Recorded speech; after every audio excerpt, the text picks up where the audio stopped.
Peace, peace, salute. Salute to the good family. Infinite blessings to the good family. Um, I hope everybody is well. Hopefully, you guys can hear me. Um, I have a special guest today on today's show. Of course, we're going to get some much needed cooking in on a topic that I find to be very interesting as well as an imperative.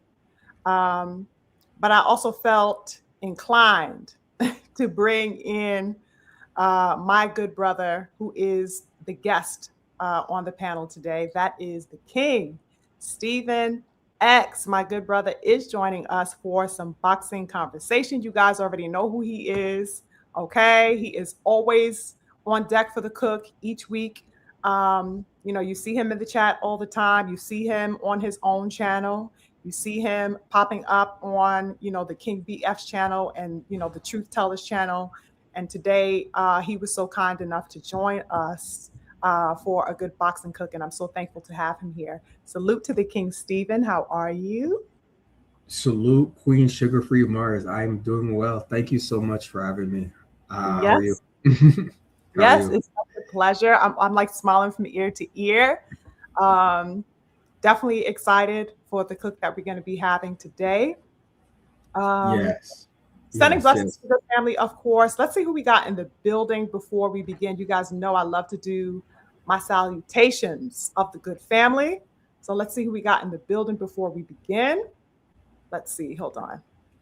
All right. First on deck, we got the King. Hold on. Let me turn my screen up. We got the King, Snoopy, Mac. Oh, hold on. Sorry about that, you guys. Like playing back to me.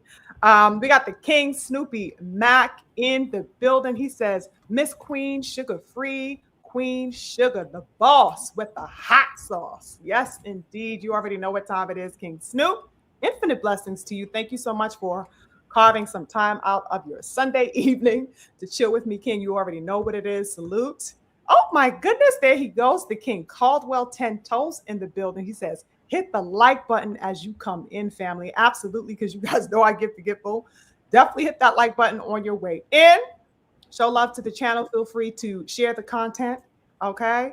We are our own ecosystem. So, pass the word around, show love to the channel. Of course, salute to the King Caldwell. He also says greetings to the illustrious goddess, Sugar Free Mars. Thank you so much, King Caldwell. Always a pleasure to see you and have you in the building. Blessings to you. Oh my goodness, we got the King Jay Vonnie on deck. He says, peace, Sugar Free Mars, and chat. Infinite blessings to the King Vonnie in the building. I hope everything is all right with you and yours. And we got my twin, Daryl Anderson, big stepping as usual with the energy in the building. He says, salute to the beautiful queen, aka my twin Sugar Free. Salute to the rest of the kings and the queens in the chat. and get them nods up, all the way up, King Daryl. You already know how we stepping. Okay, King? Lovely to see you as always. My beautiful sis, Cammy Cam, is in the building. Hey, my lovely Cammy. Salute to my beautiful sis Cam. She says, beautiful sis. She got her heart. She got her nines on deck. Big blessings to my beautiful sis. All right. We got the Queen Mama Love, Jaquila Fields in the building. She says, evening blessings, my beautiful child of love. Big hugs and good energy sent your way, Warrior Queen. Thank you so much, Queen Mama Love. Always a blessing to see you. Always a pleasure to have you. Thank you so much, Mama Love. Okay. Good to see you. I hope you're well this Sunday. Oh, Lord. Here we go, you guys. Hold up. Hold up. The King, Patrice X30 is in the building, ladies and gentlemen. Let's roll up our sleeves and do this the right way. Okay? We got to put the carpet down when the King Patrice X30 is in the building with his word of the day, with his psalm of the day for the Sunday. Let's see what the King Patrice says this week, you guys. He says, salute, Sugar Free. I got some bad news. It's going to hurt for me to say this. Found out Uncle Ruckus had a child named Keyshawn Davis.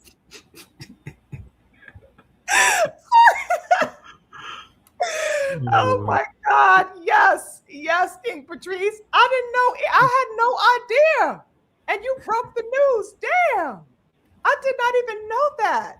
know what? Thank you for sharing that news. Unfortunate news, but it's news nonetheless. And you shared it with the good people here today, this Sunday. Thank you so much, King Patrice, for blessing us with your energy. Okay, with those bars that you have on deck all the time. I hope everything is well with you and your loved ones, King. I hope everything is balanced and healthy with you. Thank you so much for gracing the page and always putting a smile on my face, King. I appreciate you so, so much. Definitely. Not Uncle Ruckus. Damn. Damn. It's like that, King Patrice. I hear you. Let's see who else we got in the building. Okay, so it's looking like the good family is making their way in, and we will hold on. We got the king, Devaris Hall. He says, "Salute, Queen. Queen, infinite blessings to you." We got the king, Ty Rose, in the building. Big blessings to the king, Ty. Salute to you, king. He says, "All hail to the queen, SugarFreeMars." Salute. Infinite blessings, king, and I appreciate the love. I appreciate you coming in to spend some time with us this Sunday for a good cook. Yes, Snoopy. Snoopy got all the nines on deck in the chat. I see you. Oh my goodness, we got the king, Ra Mello, blessing the room, blessing the space today. Infinite blessings to you, King Ra. He says, "Peace, Queen Sugar Free."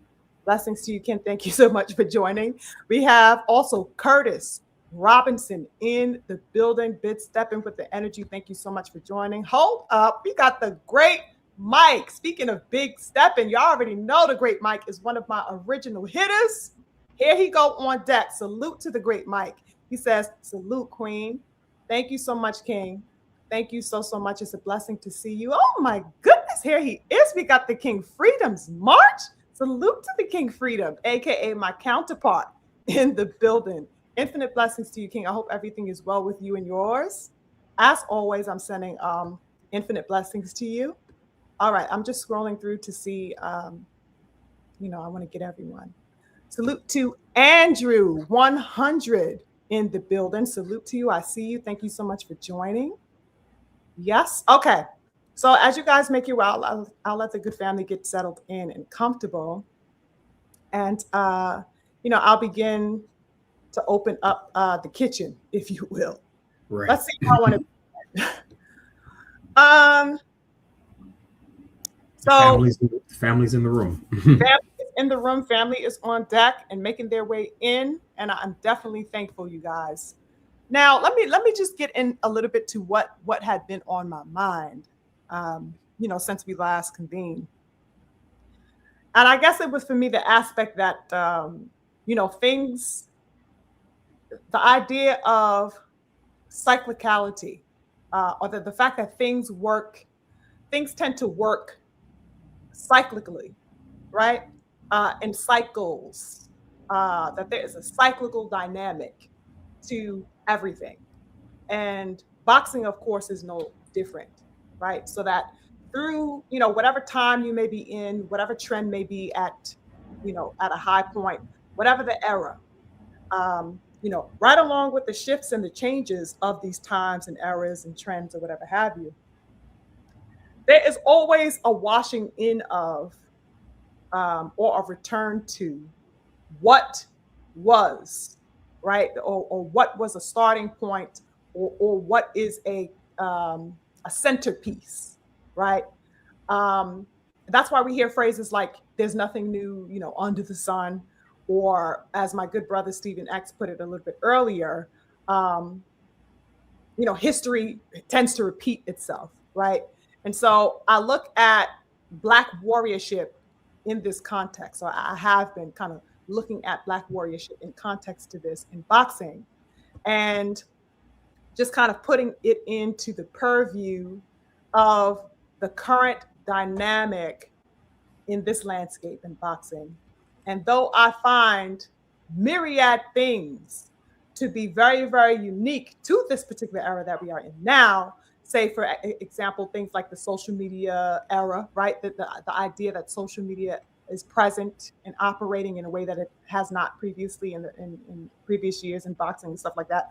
Also, let's say, for example, the accessibility that we have now to fighters as compared to the lack of accessibility that we had with fighters back in the day, and things like that of the like.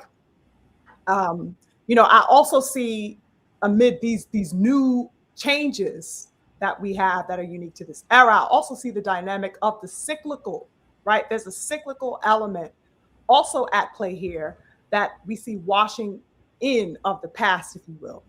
And that's that cyclical element that's at play for me, is the degree to which elite Black warriorship is majoritively viewed as needing a preventative measure around it. That's a cycle that seems to be, that has a unique thread in boxing, from the historical aspect of it to the current. That's a thread of a cycle that we see still spinning and washing up to the shores of today, of the present moment. There is a majorative need. There's a needing of preventative measures around Black warriorship and how that Black warriorship is expressed, right?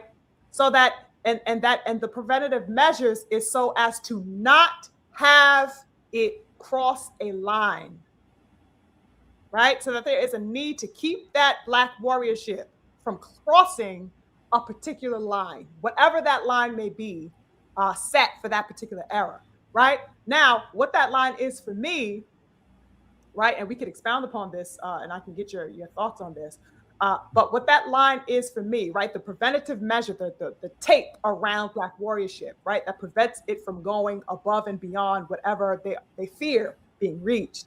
What that line is for me is the total how do I want to say this? The total recognition of and acknowledgement of one's stature, presence, and acclaim to that sport. Does that make sense? Yes. I hope that makes sense.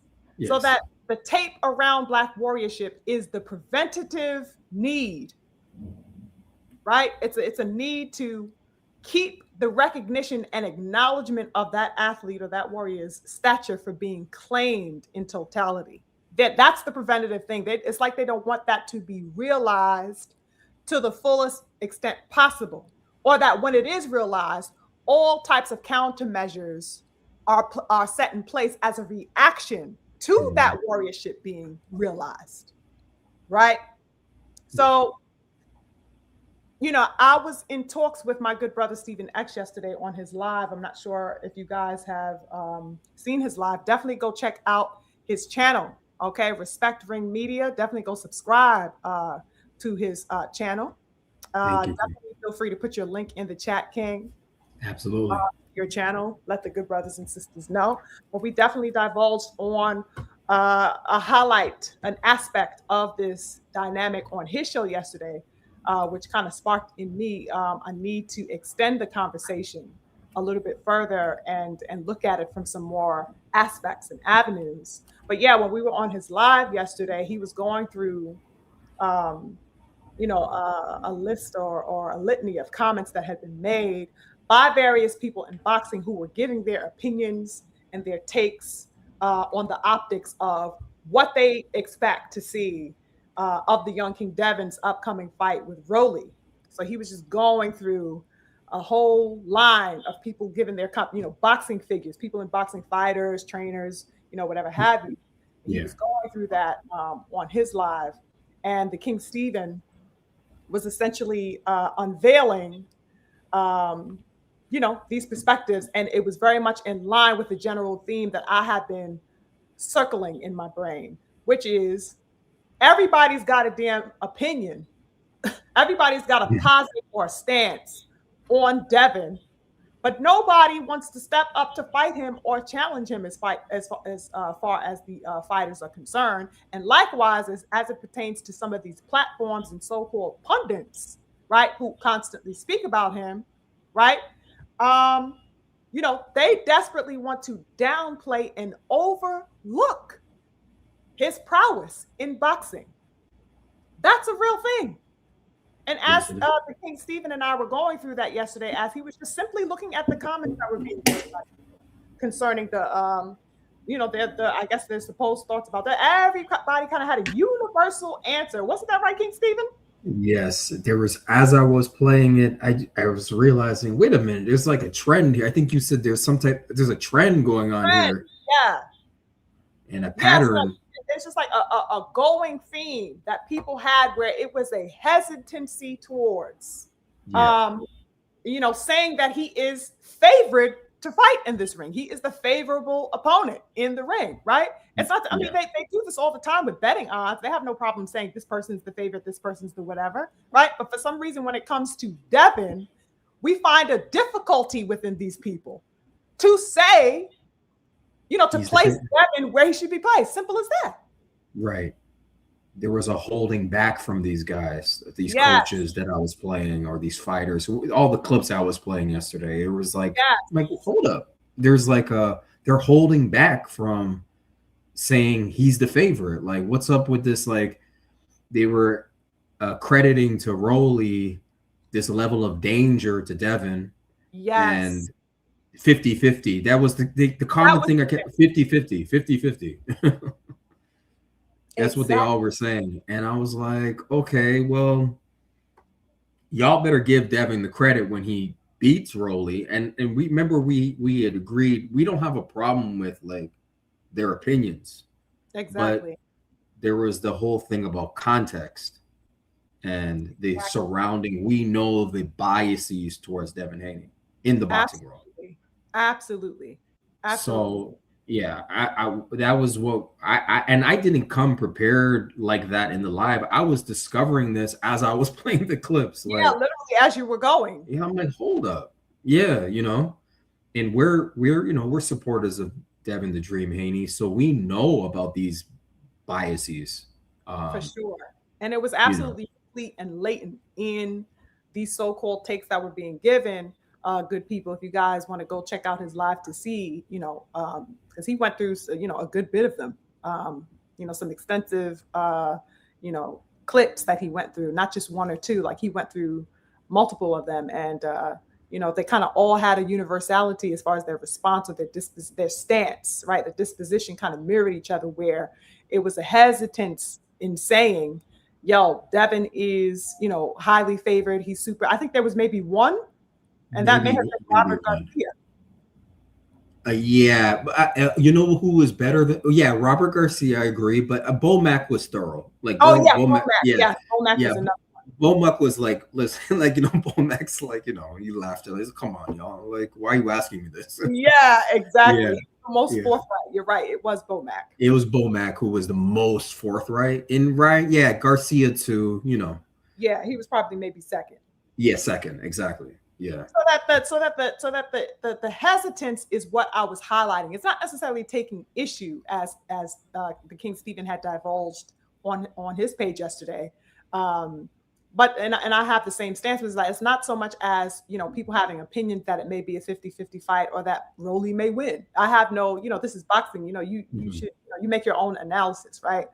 But my focus really is the idea of the reticence, right? The withholding of giving credence specifically to Devin, as opposed to any other fighter. And you look at these fighters all the time, and people have their breakdowns all the time, and there is no reluctance to say who is the highly favored opponent in the Right, bout.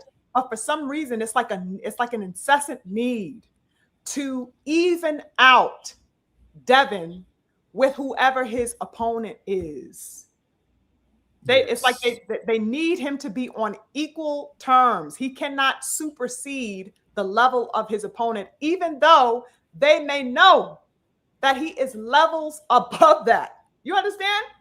right, I right, just I find that to be interesting. And we know for a fact, right, that as far as the skill set level, Devin's experience, Devin's acumen, Devin's prowess as a fighter up until this point right now is miles above and much more tested compared to that of Rolly Romero. It's not to say that Rolly Romero has no chance of winning. Anything can happen in boxing. I am not naive. Okay, I'm a right. diehard. I know what time it is, right? But the king and I are simply observing the context. Context.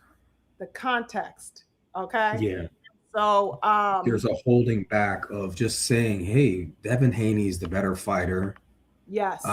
more tested, better competition, more Yes. technically defensive, technically offense. Like he's Yeah. just the better over, just Yeah. Like this there are holding back. qualifications and attributes that you cannot simply overlook just because you don't like this man. You know? Right.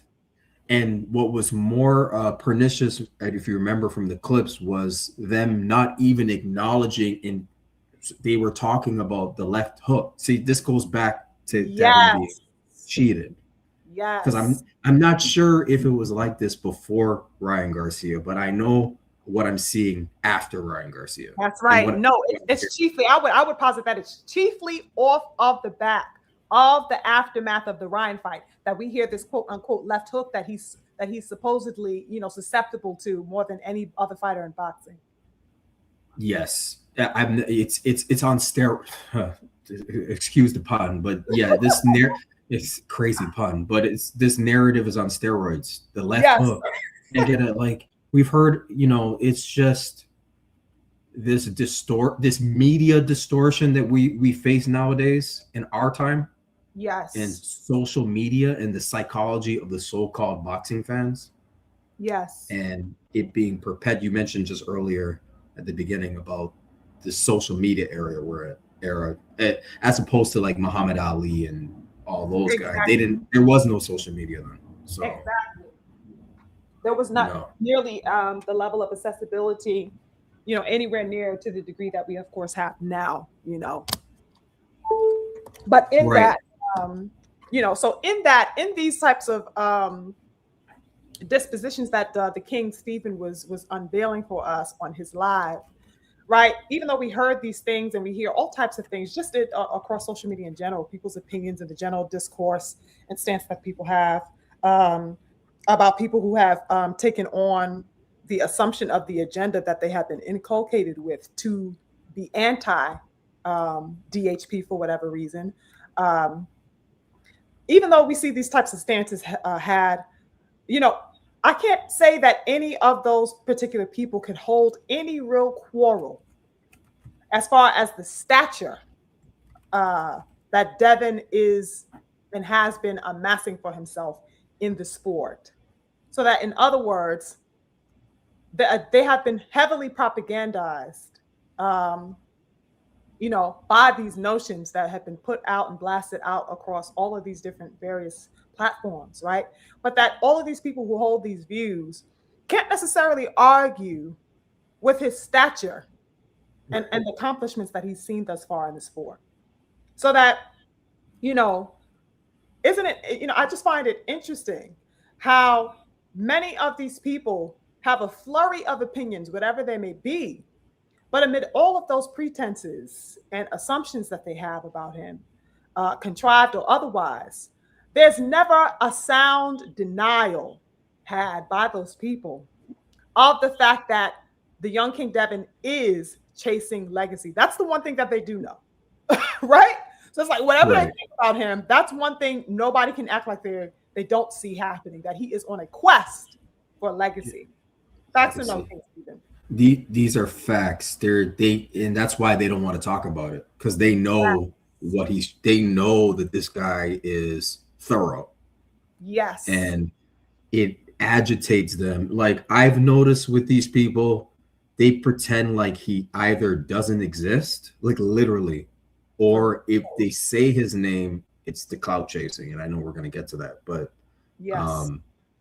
but literally they can't denigrate his accomplishments in the like his undisputed 3 division world champion. So they'll just ignore it and pretend like that's why I called them liars yesterday, because there's a lying by commission and lying by omission. So if you leave out pertinent information about somebody or something, you're lying.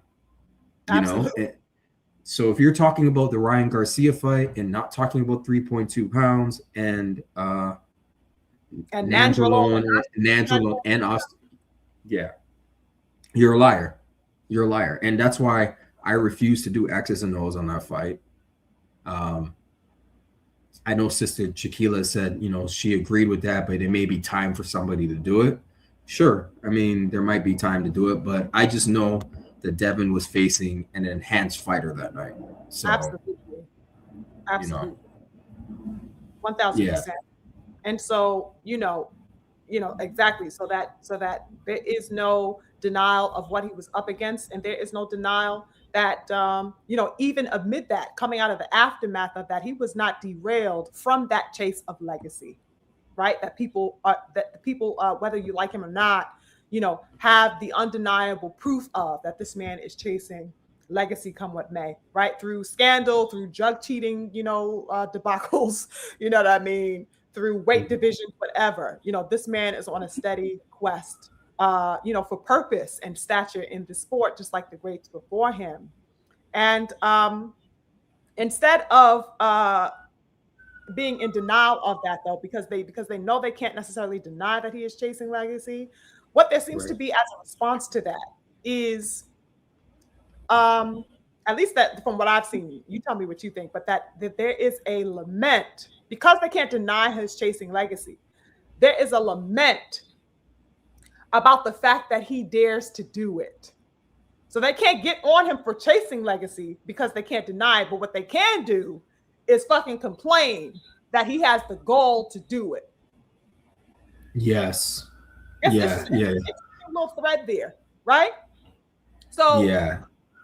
the King Stephen and the good family yesterday, you know, had a good discourse pointing out, the relative, like he said, the relative tepid reception, right? That our brother just explained for us that there was a tepid reception extended towards the young king.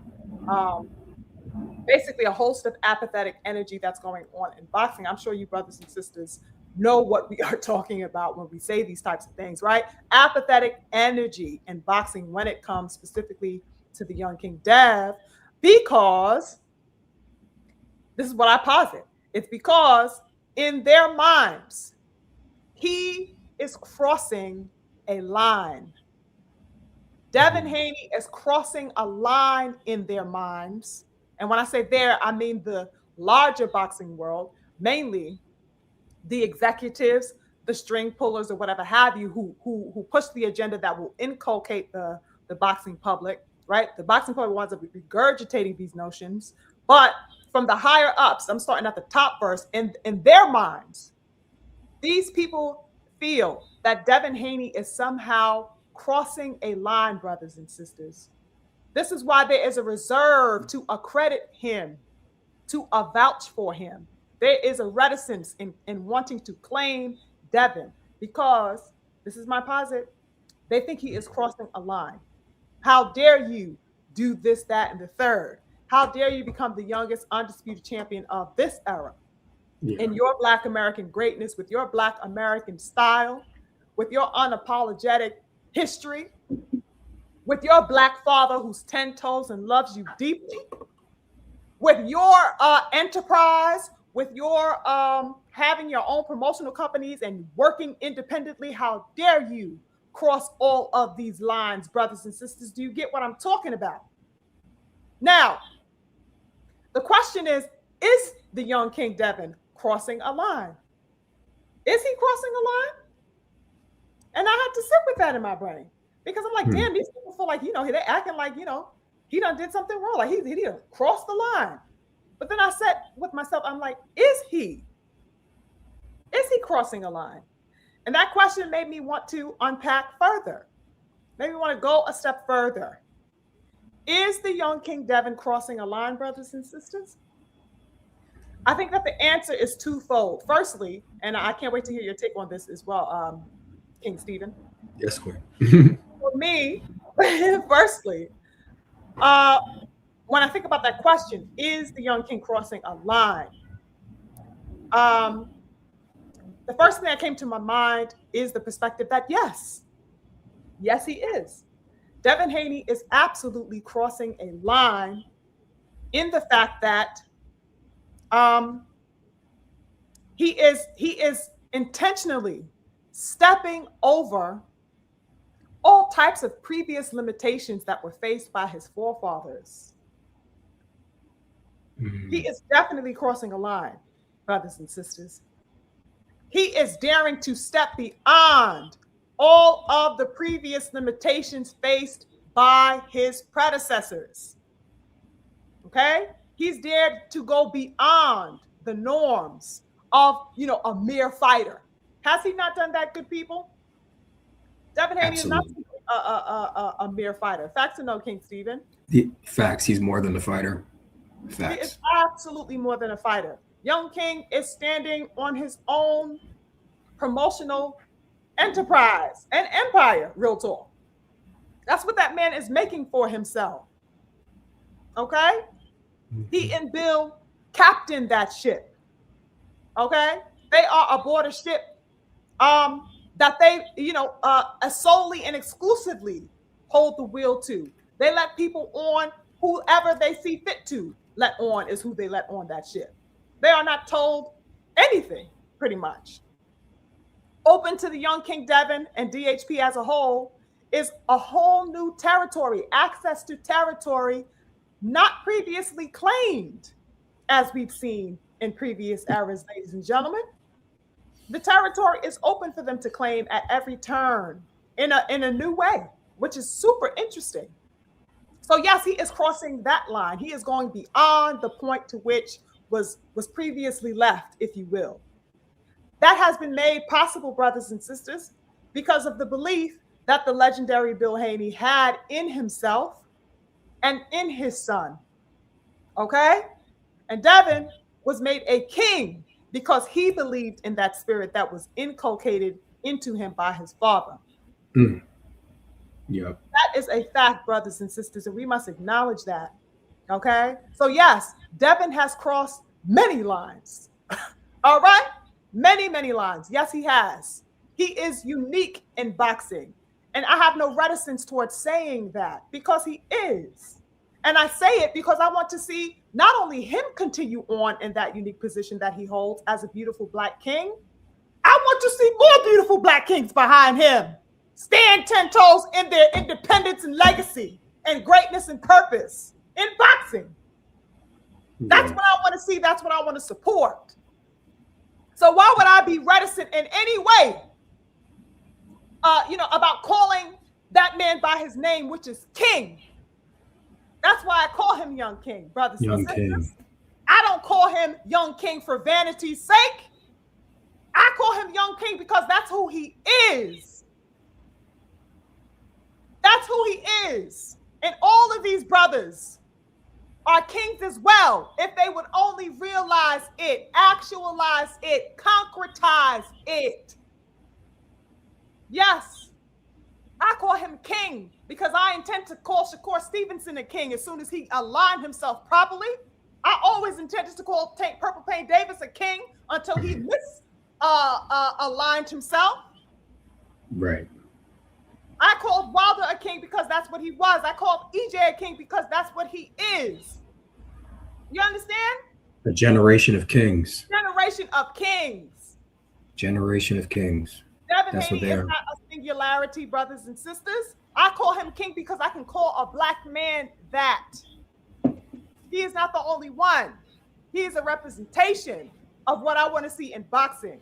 And when I see uprightness in boxing, I call it by its name, brothers and sisters. Okay? DHP has made themselves a standard all their own. And so for that fact, they are habitual line steppers. Habitual line steppers because they are line stepping towards supremacy in boxing. That's what they are, habitually line stepping. Because they have the goal to aim for and shoot for and motion towards supremacy in boxing. That's what I want to see for all these brothers up in here. You know what I mean? Now, the second thing, before I let my King Stephen give his take on, the idea of crossing the line and his perspective, the second thing that came to my mind was an alternative perspective that would hold that, let's say that would be held within how the young King's mobility, particularly, and his versatility within the sport, has been looked at and viewed upon as unfavorable Ain't that crazy? Because he has mobility and versatility with the sport, because he is not simply relegated to the stature and level of a mere fighter. It's because of that versatility, good people, that this man is now being viewed and made to be taken for, something unfavorable in the eyes of the machine. That's something we got to realize. That's something we absolutely have to realize. So that the reticence that we see shown towards claiming and upholding and championing championship, right? There's a reticence to do that, which is crazy to me. Shouldn't we be championing championship? As a boxing community? What do you think about that, King Stephen? Absolutely. Young King Devin he's a champion. He's a black champion. So he's already, to answer your question, they've already crossed the line. That's the problem. they've already crossed the line when Bill Haney created an LLC for his son when he was how old? DHP. And made his son a boss, an LLC, and he works for his son. You already crossed the line there. So you're a black man in business. Mm-hmm. Your past is your past, but you have grind to you. You have hustle, right? America is a nation of money makers. That's what they tell us. So right. Bill Haney did what he had to do, but he took those resources, whatever resources he had, and used it for a son, which he already crossed that line, because black fathers are not supposed to take care of their sons. That's what they tell us, the stereotype. Yeah, I thought you guys didn't take care of. Yes, we do. Right. What are you talking about? Look at Trill Bill over here. All of his children, he says all the time, are star. I don't need to look anywhere. All the stars are in my house. Yes. Bill says that all the time. All the time. I don't need to look outside or watch TV and be inspired by all these, there's great people in the sports world, entertainment world. Yes. We just saw Michael B. Jordan win an Oscar. This is all inspiring, but Bill says, I got stars in my own home. So they've already been line steppers. Now you're talking about a sport that's racist. You're talking about very ignorant. These people are not boxing fans, because the level of ignorance is just like, if you were true boxing fans, you would qualify yourself and study and do research. These people are something else, and a lot of them are bots. That's what it's like. We're in a different generation. I don't know if these people are even real. You know what I'm saying? Like, yeah, for real. 9 out of 10 times they do be bots up and down, comment sections of all kinds. Yes. Yeah, I'm like, is this person even real? And if they are real, they're extremely toxic. Yeah, to detract and distract. Yes, detract and distort. That's right. And that's what we're dealing with today with the propaganda. But it's done through social media, so it gets around very quickly, faster than the newspapers or the radio. For real. You know what I mean? And we have the images of these older black champions, but they went through. What I'm saying is there's a through line from Jack Johnson all the way to Devin Haney. They've all faced. They all have a cross to bear. That's right. Or had one, and they all have gone through this persecution in this country. Yes. And boxing is really just a product of its environment. America is racist to its core. I don't care. I got the freedom of speech. I can say what I want. I'm saying right now, America is racist to its core. This is a racist, imperialistic, colonialist, parasitic country and society. Absolutely. And it's reflected. Right. And it's reflected in the sport. Yes, 1000%. 1000%. Right. So the promoters, those are the capitalists. Those are the exploiters, the promoters that they want to separate Devin from his dad to exploit him. Yes. like they do to other young fighters that don't have fathers in their lives or some type of protection or support system around them. Devin Exactly. Haney, that's another line he crossed. Y'all, he's got too much support. He's got too much love from his community. Yeah, And this absolutely. is what agitates black boxing fans Yeah, that for don't real. like Devin Haney, but they might be Tank fans. Right. Why, Right. why do y'all like this dude? And he's not from the streets. Like I saw a video of these young guys in Baltimore after Devin Haney neutralized Brian Norman Jr. And I saw these guys talking trash about Devin Haney, F Devin Haney, blah blah. And just walking in the streets of Baltimore. I wish I could find the clip. Wow, a real clip? Yes, I saw this. It wasn't that far after the win. It just scrolled up on my timeline of Tank fans walking in the streets of Baltimore. I guess it's Tank's old hood. Young guys. I'm like, these guys are young. And they were just talking F Devin Haney, blah, blah, blah. Yeah, yeah, we know Ryan was on thing, but who cares? And this Oh my is God. it's did I don't care what racists think about us or what they think about Devin Haney. I am disturbed by what black people say and think For about. real. I, Yes. I'm like, y'all are racist. Y'all are gonna do what racists do. We need to talk about these so-called black people We really do. We really do. And that it's definitely an interesting conversation. No, you brought up a good point with that. Go ahead. yeah, no, my point is they've already crossed the line. For And sure. now Devin has the audacity to fight for you're trying to unify at a glory division. Uh-huh. You think the hate is bad now? You, if and when Devin Haney beats Rolly Romero, this hatred we see will be 100 times magnified, orders of magnitude after he beats Rolly Romero. Because Mm-hmm. now you're talking about a unified champ, a 3 division world champion at a gloried or glamour division. Exactly. Exactly.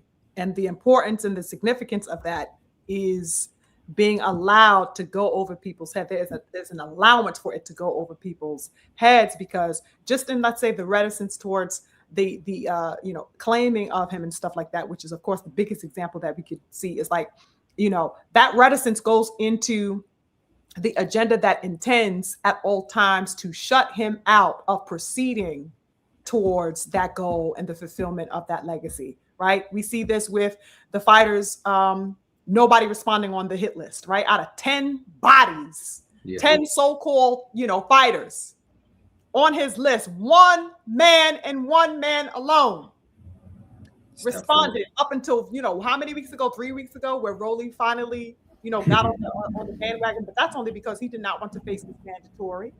That he's all of a sudden found the courage to say, okay, I will send you an offer and we could discuss, the prospect of getting this fight solidified or whatever have you. Previous to those 3 weeks, brothers and sisters, as we know, only uh, Brian Norman was brave Yes. enough to have answered that call.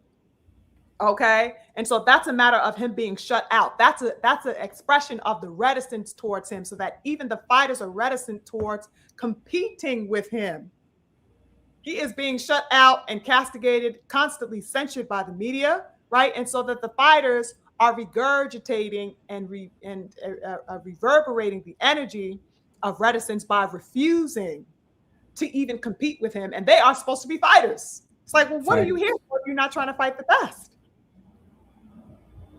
You know what I mean? They've been poisoned by the same media, this same ecosystem as you were talking.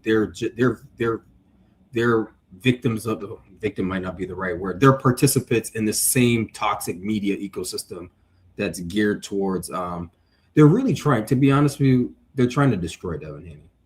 That's Yeah. that's why the drug cheating. I always got to talk. That's why it is till this day still accepted. 1000%.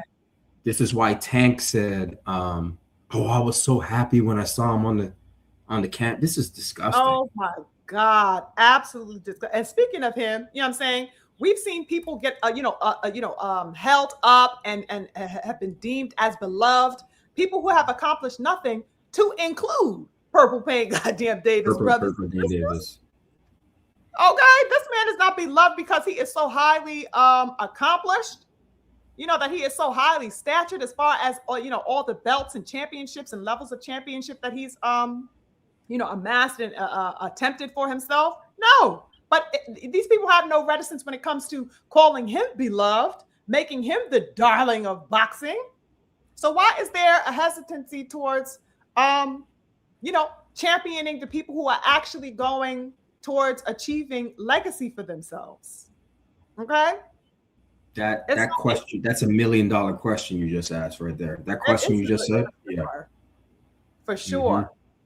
And it bewilders me every time, and more than that, what really bewilders me is the practicing of a hesitance towards talking about it. As far as the general public is concerned, they just want to believe that, oh, this person is beloved because they have sold such and such pay-per-views or whatever, which is great. That's an accomplishment that anybody should be proud of. I have no quarrel with that at all.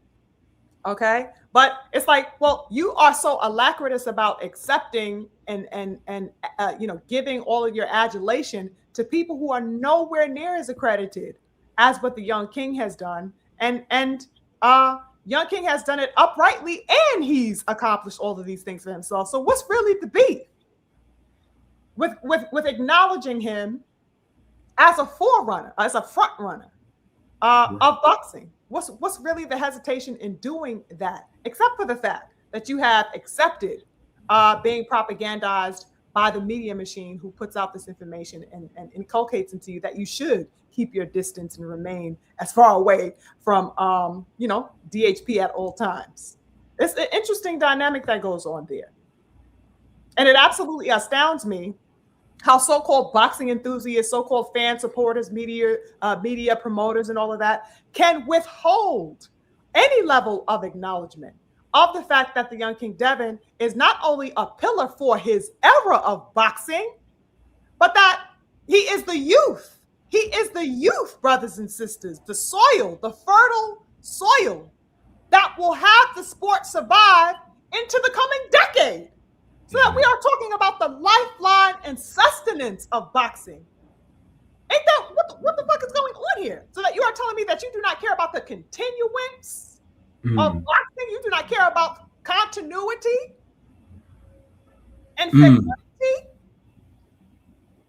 I mean, it's crazy. We got to really look at this. You do not care about the fecundity of boxing, meaning the abundance, the fresh fertility of boxing. You don't care about its lifeline, the continuation of that lifeline of boxing, simply because you were told and programmed to hate Devin?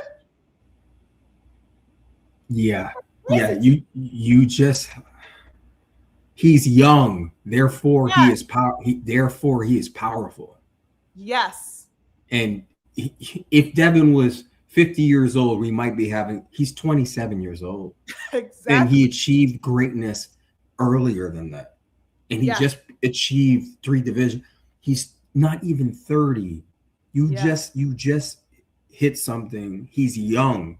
Therefore, he is powerful. So what do powerful black men, what has to happen to powerful black men in this society? You can't have that. Devin Haney is not supposed to exist. In the engineering of this society, somebody like that is supposed to be neutralized. Yet he's still thriving. See, this is deeper than boxing. Devin Haney represents something way deeper than boxing. He represents Black progress. Yes. Black empowerment. Yeah.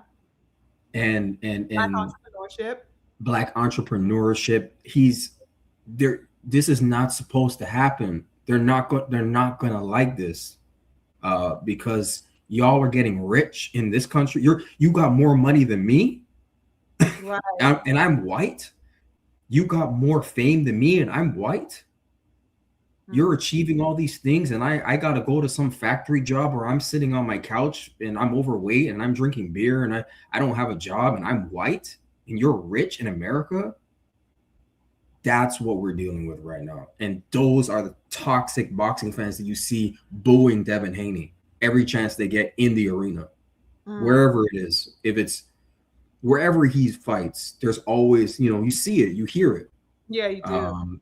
And it happens to every elite black champion, every warrior. Yeah. We saw it with Bud. Remember that?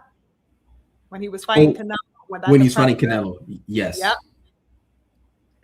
And then you saw Bud with his sort of, anyways, this is not really the topic, but there's a certain way Bud moves that I can see he tries to ingratiate himself to certain communities. And absolutely. Definitely try to placate the community. Yeah, he tries to placate it and just, I see the play, what he's doing, because he probably just doesn't want to engage in the controversy, if you will, or the confrontation. So he just, plays along, and, he comes out to the theme of his fight against Canelo. Apparently was some Desperado, some movie. Like it was a salute to their culture, basically. Yes, it was. You see what I'm saying? Even in lieu of the disrespect that he faced at the presser from that very community. From that very community, they weren't cheering for you. They wanted you to lose. This is Canelo. Exactly. Like everybody in there wanted you to lose. I mean, you know what I mean? Like predominantly. Right. So the black warrior, the black champion, I don't see anyone with a mindset except Devin Haney of the audacity to be great in spite of booze, in spite of racism. Devin Haney appears to me not to be fazed by any of it. For real. I don't see any mental weakness. I've observed him. I don't see it. I don't. In some other fighters, Purple Pain Davis, he's not mentally strong enough. That's why he was booed after the knee thing and hair grease. Right. Like, yeah. Why y'all booing me? Da, da, da, da. But Devin Haney was booed in that same arena after he initially lost to Ryan Garcia. Yeah, exactly. He didn't care. He said Allah is the best of planners. He makes no mistakes. No mistakes. I want the rematch. Boom, no excuses. Yep. At 20-something years old. Hair grease, no soul glow, none of that. He used no crutch. He said, all right, he was the better man tonight. Let's run it back. Right. Can you imagine at that age and not knowing? And he was okay with the weight thing. He accepted it. He's like, okay. That. Right. That's right. Yeah. So now you're talking about a young black man in America with the maturity of a Devin. Oh no, we can't have this. We can't have that. And that is the real issue behind this reluctance to give credence where it's due as far as he is specifically concerned. Interesting thing, King Stephen, is that there was you tell me if you recall anything different. Was there any reticence that you can account for, let's say, that was had or extended towards Canelo Alvarez when it was supposed that he was going to take the reign and be the face after the Floyd Mayweather era? Do you remember any reticence extended towards him as far as like deeming Canelo to be the next one up to be acknowledged by the boxing world? There was no rest. They were ready already before you even got in the ring. It didn't matter if he won or lost to Floyd. Yeah, the fact that Floyd fought him, it put him on the platform. The minute you fight these guys, like, the minute you give them the platform, that's it. They've won. That's because they need the black champion. They have to fight the black fighter. That's right. It didn't even matter that he goddamn lost to Mayweather, brothers and sisters. Nope. Nobody gave a damn. Nope. He lost to Mayweather, good people, as we know. It made no difference whatever in how they accepted him. He was deemed the next it boy simply because he fought Mayweather and showed a level of prowess that people awaited seeing unfold. just that because they believed in how he was good enough to go in there with Mayweather. Some people had even argued, of course, most of them are from the Mexican community, that Canelo had more of a presence in that ring than he actually did, but that people were awaiting to see him unfold. They didn't recoil from seeing him unfold. They awaited his arrival as a king of boxing, even after he lost. After he lost 12-0. Purple Pain Davis. Go ahead, King. I'm sorry. Go ahead. Oh no, I was just saying he literally lost every round. Floyd Mayweather beat him, and like he didn't win one round. For real. And people still to this day, suppose, oh well, Canelo actually, he actually got more rounds. I would say that was a close fight. It's like, where? What the hell fight were you watching? You know what I mean? But it's like to each their own, right? But even yet and still, he lost, and it still did not stop people from wanting to crown Canelo, brothers and sisters, is really what I'm trying to drive home. It didn't matter that he lost. Purple Pain Davis was also somebody that was awarded with all type of affection from the boxing world because he was taken under the wing of Mayweather, right? So here's the Mayweather effect, okay? So that he rose to prominence and visibility and became beloved because of the Mayweather banner, of course. But, Tank Davis had a pizzazz back in the day. I mean, it definitely caught me. I was a staunch Tank Davis supporter, ladies and gentlemen. Okay, I know you guys, some of you who may be new to my channel may be surprised because I want to say as of the last year, particularly year and a half or so, I have been, I have rescinded my level of support for Tank Davis because of his antics and because of the things that he practices, on the flip side that we ain't got to get into right now. But, he became beloved for that pizzazz, that flair that he had in the ring, right? Although he accomplished nothing. Nothing. Not a goddamn thing, brothers and sisters. He only fought one, like we spoke about last week. He only ever defeated and took the strap off of one super champion, brothers and sisters, in the entirety of his career. He's defeated and removed the strap from no other super champion's waist. Nobody can claim Barrios of a sound mind because Barrios was not a super champion. What's his name was undisputed at that division. The Irish kid whose name, the big head dude. I don't know. I think it's Josh Taylor. Josh Taylor, there you go. Yeah. I think it's Josh Taylor. Yeah. He was undisputed at 140 at the time. 140. Shakur did not. Purple Pain didn't go up there and defeat Josh Taylor. He went in there and defeat somebody with a regular ass meaningless belt, which was Mario Barrios. Okay, so that he only ever defeated one champion. Okay, he's accomplished. It's not even a drop in a bucket compared to what the young King Devin amassed and actually acclaimed on the level of championship. But it didn't stop people, from being alacritous about assuming that Purple Pain Davis was the best thing since sliced bread was created. They were ready to accept Tank Davis and crown him and call him the face of boxing and the one that would take the sport and propel the sport forward and this, that, and the third.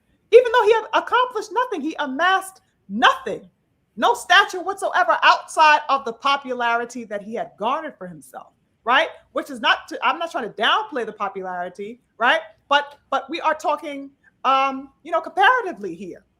You know what I'm saying? And we can look at it in hindsight. We can look at this retrospectively now in 2026 and look at the layout of Tank Davis's career up until, his most or last performance and say, what has this man accomplished? And when we look retrospectively, when we do a comparative, when we juxtapose it, he has accomplished nothing. But that still didn't stop people from, wanting to give him all the adulation and accreditation in the world. And, I was along for that ride. Like I said, I was a staunch supporter of that man, but I can see it for what it is. You know what I mean? Mm-hmm. That was a fighter that refused.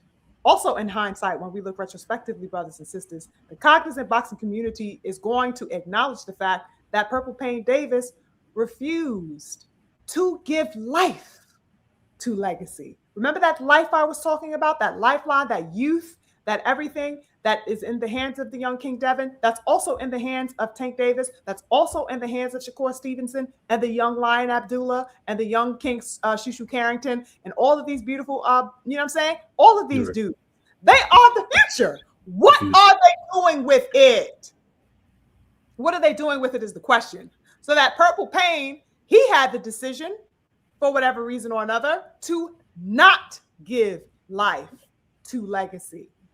It did not matter our demands over the years. It didn't matter what we wanted to see him do and who we wanted to see him fight. He did not care. He refused and rebuked elite competition. He deliberately and carelessly tiptoed around his own merit and solidification beyond the mere idea or the mere aspect of a popularity contest, right? But he was extended, nonetheless, every level of adulation possible. Now, why is there hesitation to extend that to somebody who is actually amassing, wonderful accomplishments for themselves and doing it uprightly?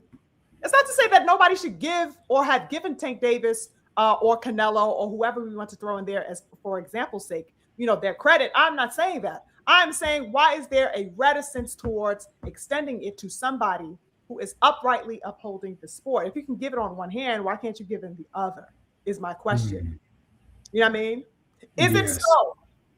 Is it so? I'm gonna say this real quick. I'll pass it to you. Is it so that the young king has crossed a line by not being bound by them?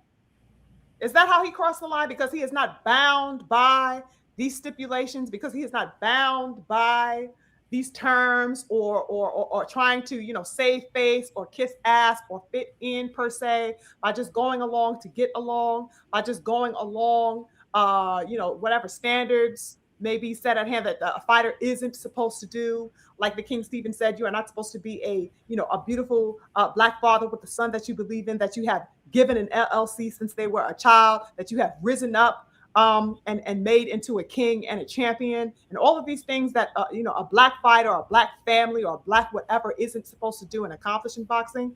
Is that what's going on here? Has the young King Devin repeatedly crossed the line, let's say by aiming to fight and demanding to fight the best? Is that how he is crossing a line, brothers and sisters? You know what I'm saying? Is it because, the boxing community at large does not want to see a return to Legacy? Is that how he's crossing the line? Because he is inching closer and closer and nearer to elite black expression of warriorship in boxing that people are reticent about seeing again and acknowledging again, brothers and sisters? Let's deal with this.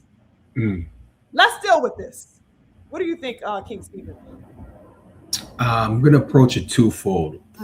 One, in the ring. I think when Devin defended his undisputed status against Lomachenko, we're talking about an undisputed defense, and it was the second one because he defended it the first time against Cambotius, another white man. Yeah. Remember, we're talking about a young man that went abroad. Absolutely. International.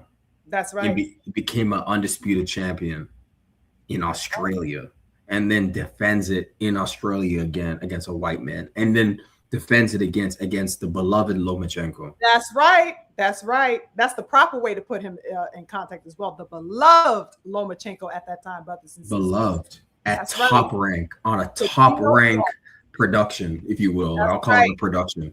That's right. Yep. So remember, no white boy is ever going to defeat me. Devin Haney crossed the line when he beat Lomachenko, especially in a fight that was billed as a chess match. That was the actual billing. Something chess match. That was the name of it. Something to that effect. Yeah, something like that. Chess is a thinking man's game. That's right. A black man beat a white man at a thinking man's game. In a technical, that fight is a technical, beautiful fight. Yes, that's probably my favorite fight of Devin's. Yes, it's beautiful. Oh my gosh, if you ever, I've never heard of Devin Haney. Here, watch this fight. You show them the Loma fight. It's just a beautiful technical boxing fight. It's beautiful. It is. But he defeated a white man in the thinking game. That's unforgivable in the system of white supremacy in America.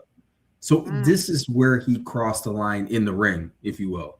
Right. right? He crossed the line there, right? And now, I said yesterday on the live, to me, Devin is a combination of T'Challa and Killmonger from Wakanda. I said Right. Yeah, he's not. He's. you I mentioned said that. that. Sorry, go ahead. You mentioned that yesterday. Yeah. Yeah, yeah. I said that yesterday. I said he's not either or. He's not. He's he's both and. He's Killmonger and he's T'Challa. So Facts. he's like, you remember, Devin Haney is a global ambassador, I believe, for Ring, or like Turkey's got this whole like he makes fighters like ambassadors. Yes. So he's not the only one. I think what's his name? I was watching Devin's. Shiraz is one. There's a bunch of them that Yes. are ambassadors. Yes. And it isn't Abdullah Mason as well? Abdullah Mason is an ambassador as well. Yes, I remember. Uh-huh. And I don't know if it's I guess it's for Riyadh season. Yeah, it's for Riyadh season. They're Okay. ambassadors or yeah, or the ring. It's one, it's these things are interchangeable. But the point is, Turkey wants Turkey is acknowledging the young fighters and saying represent the sport. Yes. You see, so now Devin is there's this reticence because Devin is the Killmonger, but he's also T'Challa. Mhm. So him and his dad are sophisticated to move and shake around these promoters and these corporate design, all these corporate CEOs in the boxing world that fund all of this. Yeah. They're players in that game. Devin is not a slave. That's right. Devin is a businessman. That's And right. I think that's what that combination, if he was just Killmonger, I don't think people have a problem with Devin Haney. Oh, trust me. You recall um salute to the king, Pliebell in the building. I see you. You just popped up. And salute to everyone in the chat. I'm gonna go through you guys' comments as well. In a moment when we finished the cook. But yeah, to your point about the villainizing, right? Where you remember in that fight with who was it? I want to say it was the Ramirez fight, and the build up to that, where the pundits who were doing the interviews at that time, I forget that other dude. I think it was Mannix. Mannix was Right. one of the pundits who was conducting the interviews at that time, and during the presser and during the interviews that they were having around the fight's build up, they so desperately wanted uh, Devin to assume the villain posture, the villain role. Oh, how does it feel to be the villain? And they talk about the villain and the villain. And Devin is just, he's just doing what he always does, which is, being soft spoken, answering questions, being professional, and engaging the politics and the business of, conducting himself at a press conference or whatever, or conducting interviews or whatever have you. They so desperately wanted him to be the bad guy. So you're absolutely right. They wanted him to solely be the quote unquote a Killmonger example, if you will, but he's just himself. You know what I mean? You're gonna call it what you will.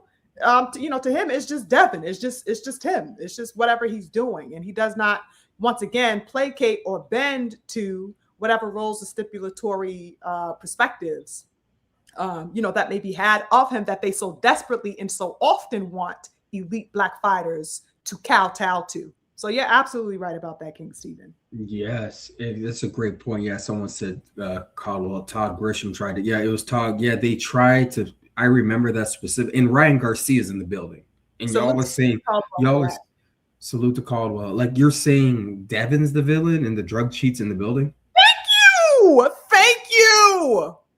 Like, are y'all for real?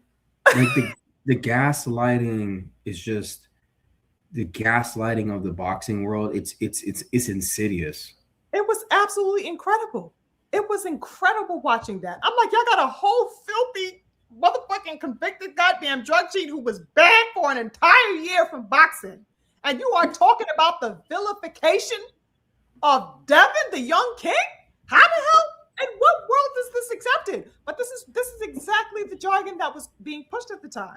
It was replete. It was replete at that time for that Ramirez fight. Oh, the villain role. Oh, look at Devin. He's embracing the villain role. It's crazy. And a villain for what? How could Devin be the villain? Whitewash and unblemish the very thing that got racist Riri banned for an entire year from the sport. They didn't even want to talk about the fact that this man popped dirty and that he was on a return for being banned for drug cheating.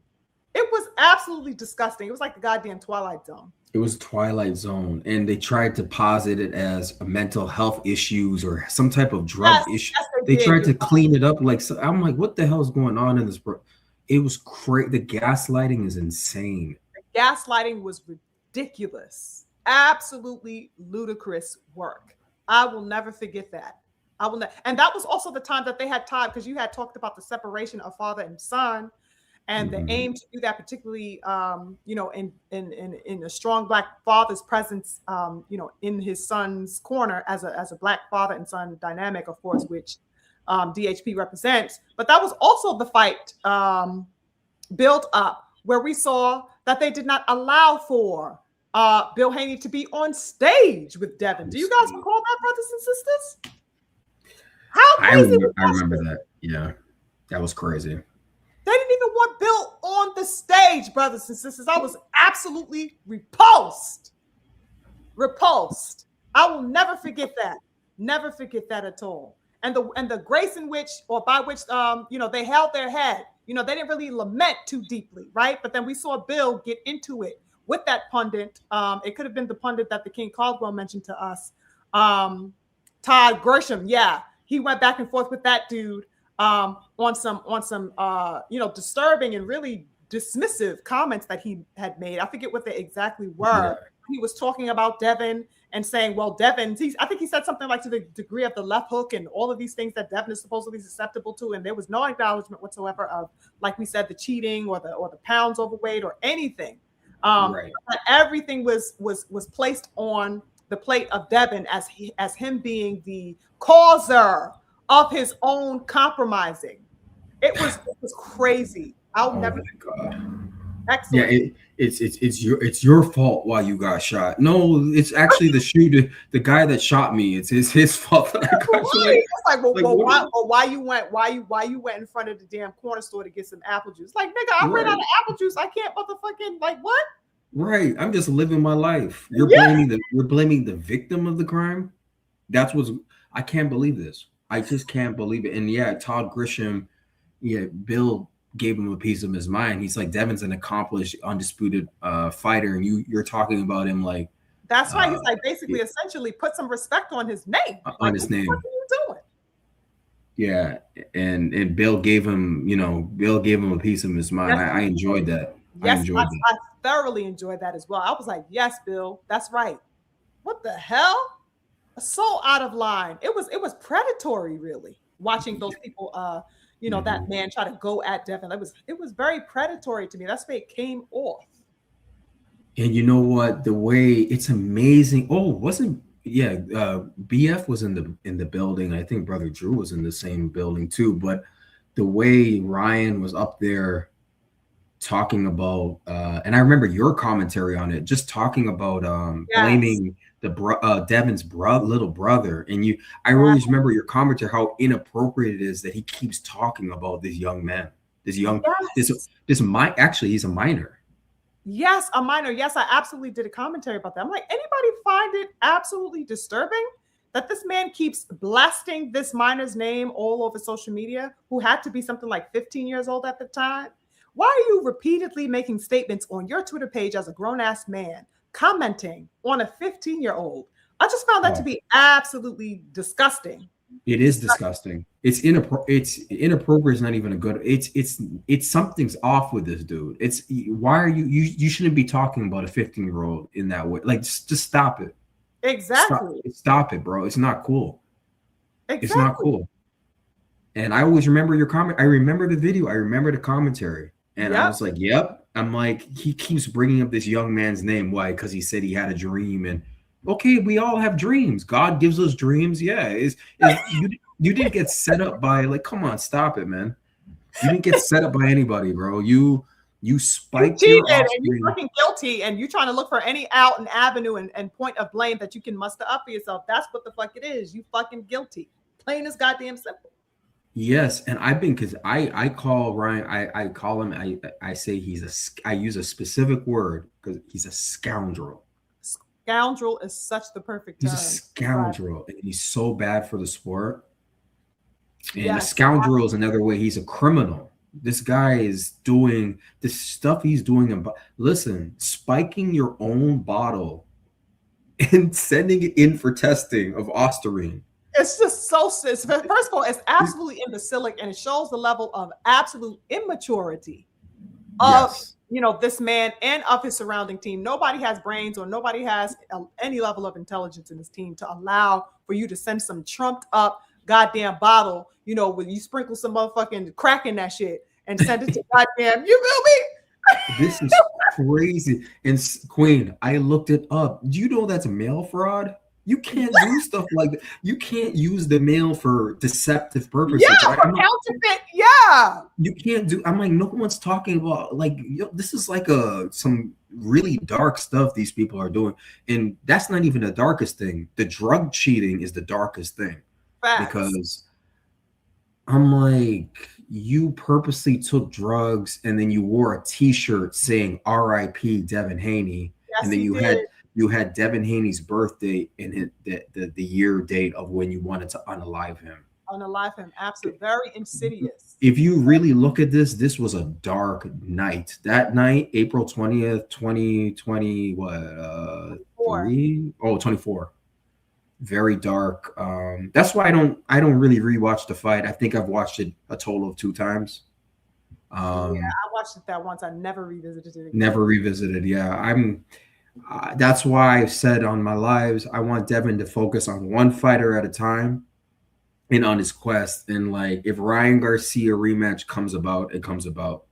But yes, this dude is a scoundrel, and it's like someone says in the comments, sinister work to spike your bottle, and there's a bunch of idiots around him. I'm like, you let this guy do that? Exactly, and they're so goddamn dumb because they don't know. You didn't even take into consideration. Okay, at least let me try to dress up in a bow my imbecility in some way. They ain't even try. They didn't even try to cover up the imbecility at all. But motherfuckers didn't even consider the fact that they would test the batch and consult with the company to go conduct an investigation on the entire lot.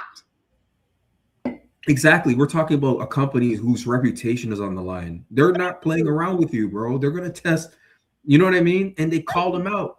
Thank you. Your fucking bottle that you sprinkled your goddamn crack dust in is attributed to it's a lot number attached to your bottle that every other bottle that was manufactured would all be susceptible to the same thing because they were made under the same round, the same conditions. You know what I mean? So that lot number is going to be attributed to, let's say, 1,000 other goddamn bottles, 10,000 other bottles that were manufactured and procured. So it's like, I mean, and they did the testing. No other bottle within that batch was found to have anything remotely close to what they tried to sprinkle in that particular bottle, which is why he had to plead guilty essentially in court. Right.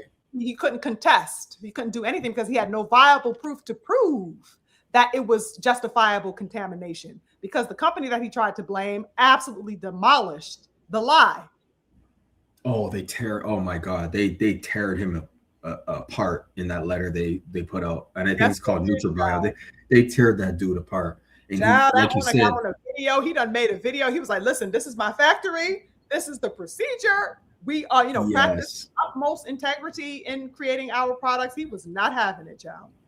No, anyone in business knows reputation is the lifeblood of a business. If you have a bad reputation in your business, your business is done. So they weren't playing around with Ryan. And you notice Ryan stopped saying certain names like Vada. Like he knows, because you're going to get sued, man. Absolutely. And I know one of them, they sued him, and like he's keep saying people's names and see what happens to you, bro. That's right. And the same was said about the remember that he tried to initially blame the ashwagandha, the Gaia herbs, which is a brand that I'm very familiar with, right? I've seen their products on the market plenty of times. They're a holistic supplement company and stuff like that. And they, immediately came out on Twitter when he first posted that nonsense about, oh, it must have been this ashwagandha. That's all I take. And it was like, excuse me, that's a Gaia herbs product. We do not process any of our supplements with goddamn Ostrine. And he Yes, actually, I remember you that. saw him quickly, refrain from mentioning that brand or showing photos of that brand's products or anything like that. Yeah, but and yet he consistently brings up Devin's brother's name, and it has to stop. He's still doing it today. Still does it. He Exactly. still does it, and it's inappropriate, and it's disgusting, to be honest with you, because you cheated and anyways. Yeah. I could go on about this dude, and I've had my little bouts with him on social. He's seen some of my stuff and I threatened to saw sue you me. post actually on your Twitter that he said he was going to sue you at a particular point. Yeah, Ryan Garcia threatened to sue me because of a tweet. I'm not even, y'all. If that's why I said, if you're not on Twitter, you're not. I know we're on Twitter, but We're on the Twitter, dude, y'all. Y'all got to get on Twitter yeah, because all types of crazy mayhem happens there. He said he was threatening to sue you. he's threatened to sue me for a tweet and he's consistently seen my tweets and has had some slick comments to make. And I'm like, bring on the lawsuit, man. Because once you bring on a lawsuit, you open yourself up to being countersued. So That's the you know what I absolute mean? fact. And I have freedom of speech. I'm basing this. I'm a journal. I have freedom of speech. I have free reign and latitude to say what I want, Absolutely. and we all do. So Absolutely. it's an empty threat. And then that people like that, when they make threats like that, I know they're not serious. Like they try to scare you. I'm like, Yeah. that's not going to scare me. Exactly. You know. I wanted to get into some of these comments before we continue on cooking. There's some other things I wanted to discuss. Yes. We got the King Vonnie who says, the way you all give Ryan credit, even though he was on drugs and missed weight, is despicable and corny. Absolute facts, couldn't have said it better. Oh my goodness, salute to the king. The brother, the black preacher man is in the building. Salute to the king. Lovely to see you this Sunday. What's another comment? We got the King Snoopy who says, oh, why can't I click on this? Here we go. The King Snoop says, contrary to what they want the world to believe about Black fathers, they are the most people in their children's lives than others. Interesting and beautiful statement made, and a beautiful point. Let's see what we got up in here. The great Mike says, I'm sure Tank, Shakur, Hitchens, Keyshawn, and the others root for anybody Devin faces. Without a doubt, great Mike. You already know what time it is. Salute to Ron. Ooh. I'm going to try to say this. I'll just say Ron, okay? Because I don't want to butcher the name in totality. Salute to Ron. Blessings to you. Thank you so much for joining. We got the pugilist in the building. He says, all facts. They want to stop all young Black greatness like Devin. Interesting point and absolute facts that I definitely concur with. We got the King. Oh, that's the King Todd giving us the name. The King Patrice. I definitely want to highlight the King. He says, Orlando Salido beat Loma with low blows and he walked out the arena in peace. Devin beat Loma in a clean fight and him and Bill got drinks thrown on them, leaving the arena. The racism is clear. Big fact, King Patrice. Ain't that crazy? That's crazy. That's absolutely the dynamic that is at work. Absolutely. The King Pugilist came back. He says, racist PED cheat Ryan Garcia should be banned from boxing. Okay. That has been my call ever since the day we found out that man popped hot. That has been my stance. And I think will remain my stance. I think all of them should be banned from the sport when they are found, to be dirty. You know what I mean? I have no tolerance whatsoever. Like I said, this is a sport latent, in precarity, in danger. You know what I'm saying? It's like your life is on the line. I know that's so commonly said, probably so much that people kind of let it go over their heads, but it's literally quite the case. I mean, these men get in there, they train their bodies, for months and weeks on end, to the highest degree possible. And they get in there with a man who is literally trying to come in there and take their damn head off. Anything is liable to happen, even in the cleanest of fights, let alone in one that is induced and laced in PEDs. We don't play with that stuff. We don't play with that stuff. The King Bonnie came back and said, I didn't watch the Wilder and Fury trilogy because Fury cheated him 3 times with the gloves, water, and the count, and I'm sure he was on drugs. Without a doubt, that man was laced in pills. Okay, and yes, Yeah. absolutely, there was the water debacle that happened, and we already know what time it was with Glovegate. Okay, crazy work. Floppy glove. Floppy goddamn glove looking like a damn garbage bag. What the hell? How your glove got a BBL? How the fuck glove got a BBL, brothers and sisters? Right. Right. That's funny. That's funny. You got a twerking glove. Nobody can explicate that. The glove was goddamn twerking more than that goddamn the stallion. That's crazy. And you know what's, Queen? Wilder won the first. Like, forget about the long. I know about the long count, but I watched that fight one day and I scored it. I'm like, he won. I'm like, this dude outboxed Fury in the first fight. He should have won. Yeah, he won the first fight. He was absolutely robbed. Absolutely. Yeah, he beat him on rounds alone. I'm like, this is crazy that they made it a draw. He actually beat him that first fight, you know? Absolutely. And that second fight should have absolutely been ruled a no contest at least. But it definitely should have been ruled a disqualification considering, you know, the scandal of that glove. But they refuse even to this day to acknowledge that, right? And that was also a little commentary, or I think I had added that context of the live, a previous live of mine where, you know, Wilder is in preparation, of course, for the Chisora fight. But, you know, while he was doing for that, he had acknowledged once again and made plain, you know, his stance, which is Wilder fucking cheated. And he has evidence, you know, to prove that. And people just came out of the woodworks looking to defame him and censure him for even, you know, bringing it up. They want to silence him. Still, all these years later, do not want him talking about being cheated. Yeah, that was in the UK. Yeah, with that. Oh man, that was I'm glad he's speaking up on it, and he mentioned a documentary. Yeah, he did. I hope he follows through on that. Me too. I hope he does. I hope he does. I hope he follows through on that.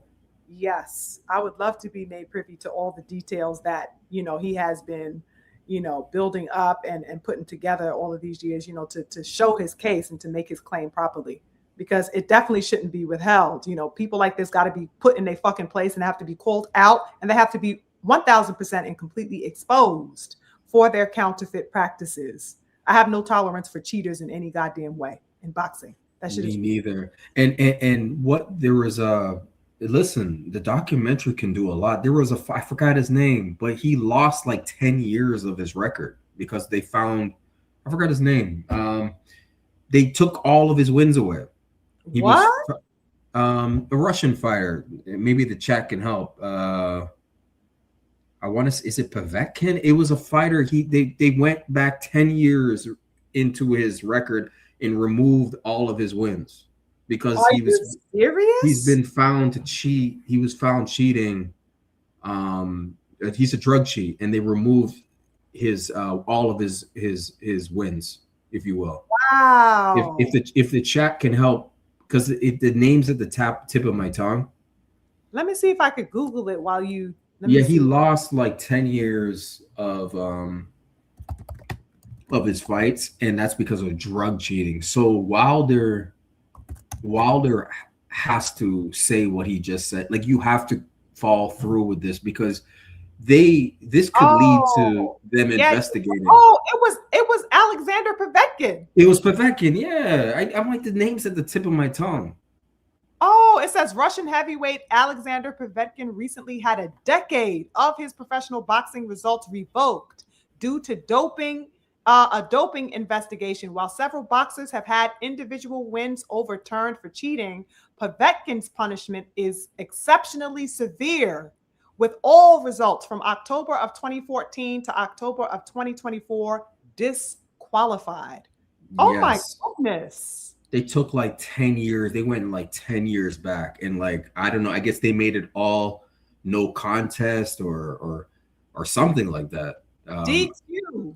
Or DQ. Oh my goodness. So that's a DQ win then possibly. Yeah, that's a DQ win for his opponents. Oh, wow. And that's for drug cheating.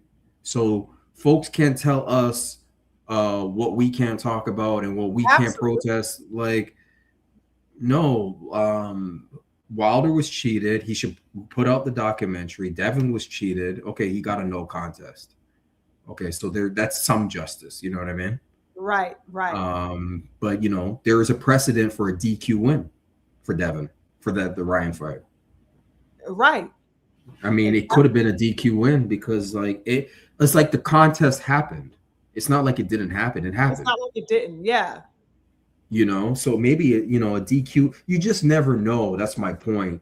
Once new information is introduced to the ecosystem and Yeah. people start investigating things and start thinking about things and people's opinions change and there's a tipping point, you Yeah, know, for sure. and then folks will be like, you know what? Nah, like, yeah, you're right. Like, that's how it works. That's how change happens, you Yeah, for know, sure. Absolutely, for sure. That's so interesting. They removed the last 10 years of that man's, you know, history. of his That's history. so interesting. And rightfully so. And Rightfully so. that should be, you know, there should be no reticence. Speaking of hesitancy and reticence and reserve towards, doing things, there should absolutely, be, all types of measures taken to do just that whenever, these types of drug cheating things occur. Because it's like, well, how did they come across the last 10 years that they could account for? Did they have testing that they could reference? Did they not have testing? Did they just assume that the last 10 years he was cheating? Was it one test that set off this investigation? Because if that's so, let's say that it was one test that set off the investigation, then what would make other fighters liable to not have their history revoked simply because they have tested dirty one time? Shouldn't that be across the board then for anybody who's tested? Wow. Yeah. Wow. Yeah. That's a good question. I Interesting stuff. This interesting stuff. I think this was in the UK. See, this is we're dealing with different. Oh yeah, that's true. It may be relegated to European. Okay, that's Yeah, true. because I've heard European fans puzzled. I heard a European fan talking to Bill Haney one time, and they were like, they literally didn't understand why American fans were cheering for Ryan. They're like, how could they support a drug cheat? What's going on in your country? Like, they were Wow. genuinely confused. They're like, what's going on? Because in the UK, they don't play around with the cheating. They don't even play around with you missing weight.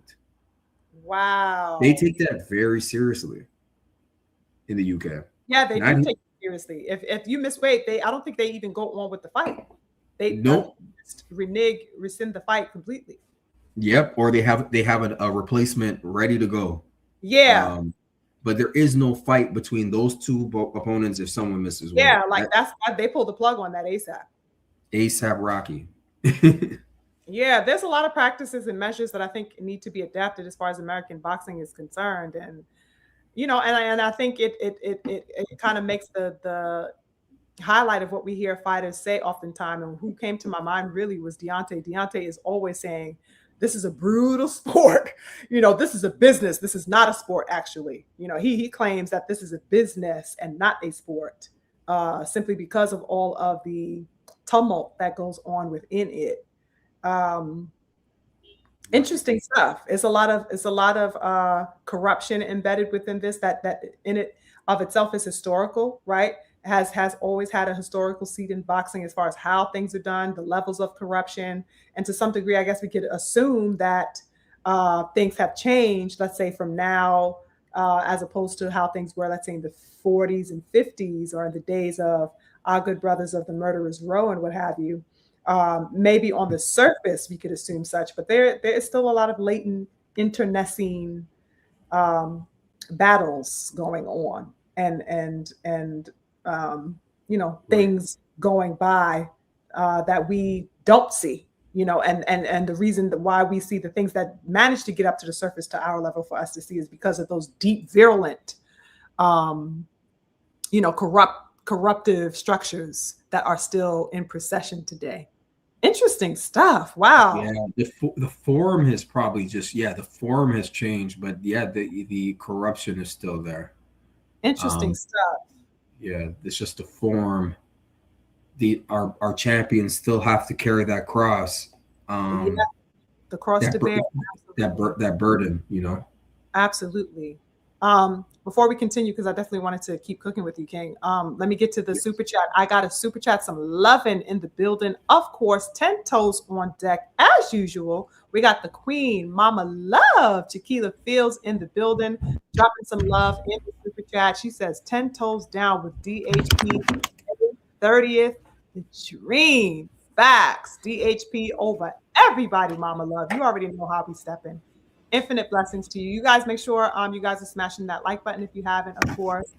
Um, show some love in the super chat, share the content, and let's support conscious Black discussion, conscious Black thought, and uprightness in boxing. Definitely be sure to subscribe to the King Stevens YouTube page at Respect Ring Media. If he didn't drop it, maybe you can drop it again in the chat for the people, and I will pin it. Sure thing. At the top. Okay. Yeah, just to have that Thank available. You so much. Definitely check out Brother Stephen, who is now, he has just begun going live on Saturday afternoons. So definitely check him in on, check in with him on Saturday afternoons to give, how do I do this? Oh, I think I have to, no, I don't want to do that. I think I have to go here to pin this. Hold on one second. Yeah, definitely go check out, who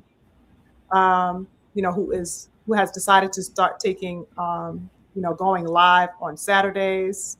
Definitely go check him out on Saturday afternoons. He is definitely going to be doing some wonderful boxing talk of his own. Here is let me see if I can pin this. I found this. Yeah, I think it's right click. I think. Yeah. Oh, yeah. Yeah, here we go. Do you see it? Yeah, I see it. Yeah, it's pinned. I had to do it on the YouTube side because I usually the StreamYard side. Exactly, yeah. Okay, so let's get into this, King Stephen, before I move on to the next subject entirely. But I just wanted to round out this aspect of the bearing of the cross here, because it is going to bleed into some other things that we're going to touch on in just a moment. But I really had that question, you guys, like I said, of why it's so feared, this level of championship and legacy. So hold on, I got a super chat from the King J Vani. We got to respect the King J, who is in the building and showing love. Infinite blessings to you for the super sticker, King. Thank you so much. I appreciate the support very, very much, King. You already know what it is. So that the question in mind was the reticence and the hesitance and the fear that they have towards Black championship. And of course, at the helm of that, this is why we kind of focus in on Devin Haney, because he really is the example, right? He is the standard, if you will, of this pursuit of legacy, because he is so unapologetic about it, and because of his contemporaries, of all the young fighters coming up, he is the most accomplished. And so for that reason, I put him at the helm of the ship. It's not to say that there aren't other notable figures or other leading figures, right, that we can accredit, but of his contemporaries, he is the most accomplished. And that's why I kind of focus in on him as the example. So that I wonder why it's so feared in boxing, and this is why he's so heavily castigated, if you will, by the larger public, as we of course have divulged with you guys. And it makes me wonder, like, seeing the trajectory of the sport, like how healthy can a sport be, King Stephen, if we are expressing any level of reticence towards greatness and legacy? It's like, does the future have a lifeline? Right? When we talk about the youth and them being the bloodline of the future, them being, going to be the ones to carry the sport forward, what can be the trajectory of a sport that does not embrace its youth, who is going to be walking into that greatness of the next coming years? It's crazy to me. And I think it's a viable question for us all to think about as boxing fans, especially Black boxing fans who support elite Black warriorship and the expression of the warriorship that we uphold in boxing, right? I think when we look at this, we can quite clearly see why there is that hesitation towards the young king, as far as him not kowtowing and not placating and not bending and not compromising on his stance on the importance of legacy and establishing that for himself in a line of the Black warriors, the beautiful Black kings who have inspired him.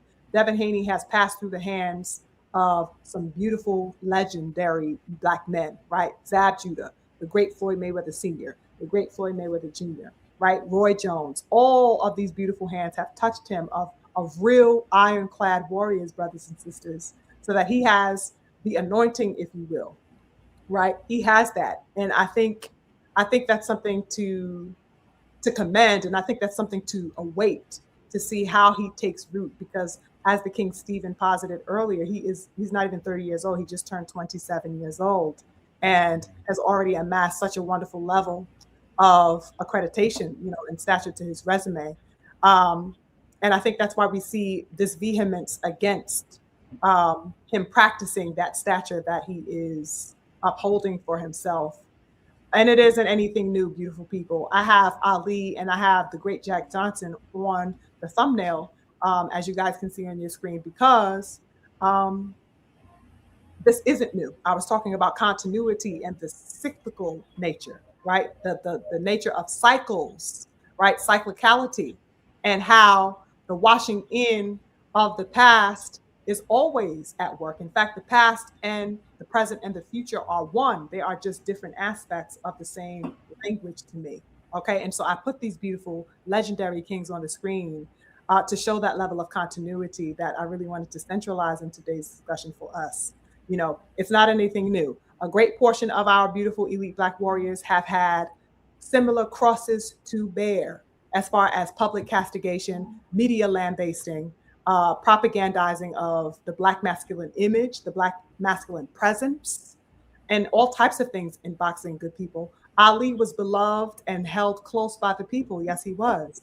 But it was not always the case, right? It does not mean that he was without being censured. Ali was just as much censured in his day as he was beloved. In fact, I would posit he became more beloved afterwards, right? As far as like on the majorative level, right? He became world renowned, in hindsight.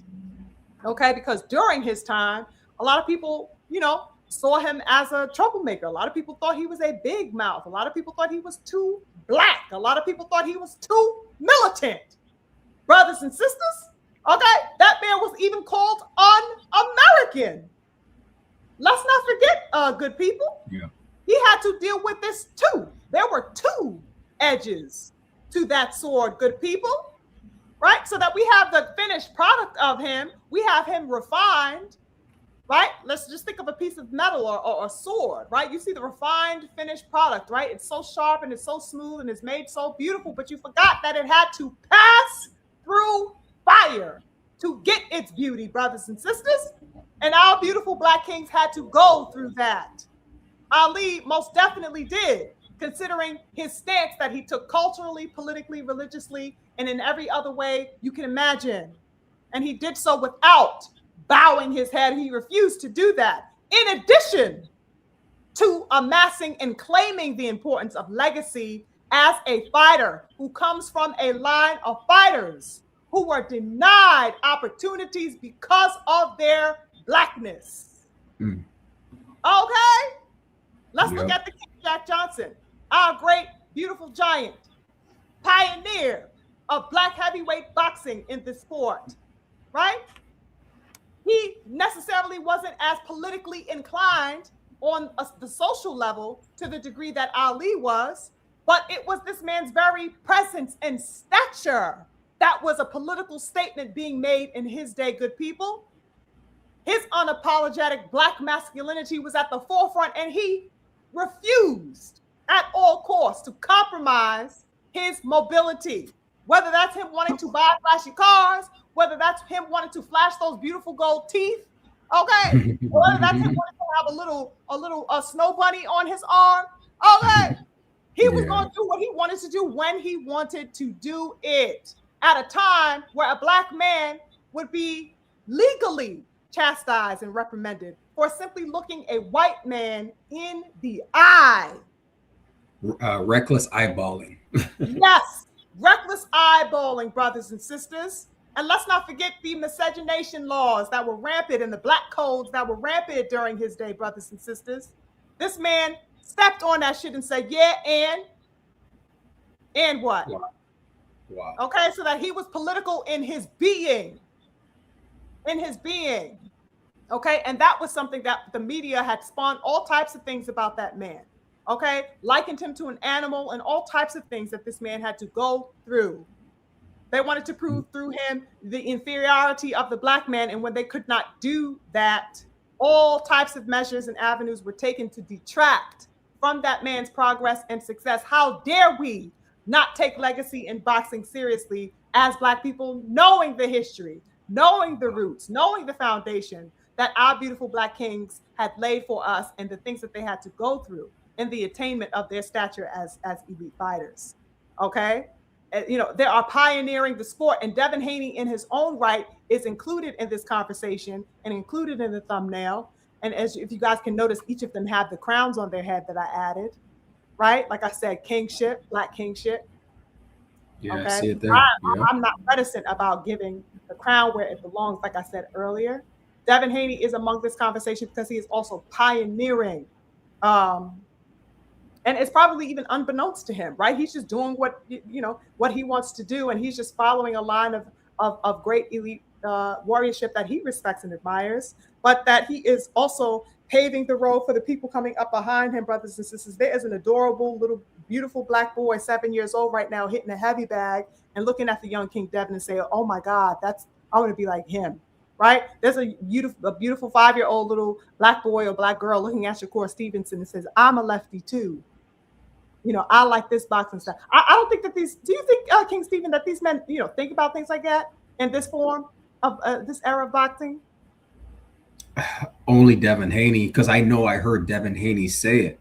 He actually said in LA, why are you talking about, to Ryan, you're talking about you smoking, you drinking. We got kids here that are listening to us. Yeah, you're right. Yes, I do remember him saying that. You're absolutely right. Yep. He's the only one that I've heard explicate that he knows that yes, young people are admiring me. They're looking up to me. Yes. I haven't seen that from anyone else. Absolutely. I don't see any evidence, Exactly, King Stephen. Hold on one second. We got a super chat from my twin, the lovely King Daryl Anderson, showing love to us in the super chat today. He says, just some color in the chat to support the twin. Working on some DIY home improvement right now, but I'll be sure to catch up on the cook. Salute to Sugar Free and Stephen X. Infinite blessings to the King Daryl. Thank you so much, twin. What you making? You gonna make me a dresser or something like that? DIY. My birthday, twin. You gonna make me some little home improvements for my little space here, King? Don't be telling me you gonna make something and not give me something now. Right. 718. Y'all are in the same city too. 718. Yes. In the twin Daryl. One of these days we all gotta link up, just like you said. You know what I mean? We gotta have like a little. Was that you that told me that? It was on the live, the first live I did. It was you, me, B. Yeah, we're like, we just didn't decide where, but we're like, yeah, one day we gotta. Yeah, I'm on the East Coast too, Yeah, exactly. So I'm not too far away. Yeah, you're not far away at all. We need to we definitely need to make that happen. But yeah, so that the thinking about the people coming up after you, you know what I'm saying, and that you have an impact as an elite black male. I think that's something to be noted. You know what I mean? And sometimes with the great men, while you're paving the road in front of you, you don't necessarily, you have your eye on the end goal, but you're so kind of consumed about, getting the work done, or fighting for this or doing for that and aligning with this or aligning with that, your impact is something that you kind of recollect on in the aftermath.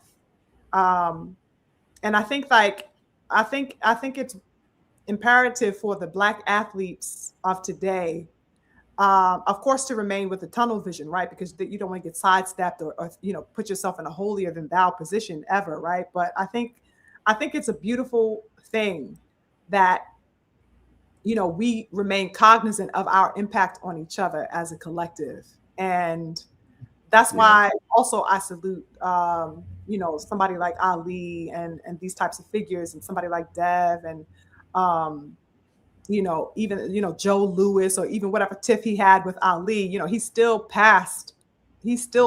put hands on Ali. You know what I mean? Even though they didn't Right. always agree on everything, like he put his hands on Ali and said, "I see you, I acknowledge you." Yeah. Because of course, he impacted Ali, and Ali is never reserved about saying that. Just like Sugar Ray impacted Ali and all the great men who inspired him, but that we should keep the community always replenished with fresh water, with grace, with lifeline and sustenance, and um, yeah, I just don't want that to get lost, and that's another cyclical avenue um, that I wanted to bring light to, as far as the cyclical dimensions of it, of boxing, and how things tend to wash back in, and that mentality is something that I think that DHP caught wind of, because they are always in salutation of the legends and of the greats by whom they were made, and whom they carved their values system around, all while of course maintaining their individuality, right? They're never afraid to give grace to the many legendary hands that they pass through,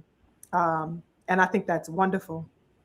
And And yeah, go ahead, King. oh, sorry, Queen. I was just gonna say there's DHP is because there's a respect that they have for the sport that Yes. that I'm not sure if some these other young guys have that same level of respect. It starts with respect. If you don't respect the craft you're in, then you're gonna make, as we see, these janky moves that these guys are making, Yeah. because you don't respect the craft. You're in it for fame. You're in it for clout. You're in it for yes, okay. All of us are in it for money as prize fighters, but Yeah. if that's your only motivation, you're not going to respect the sport. Exactly.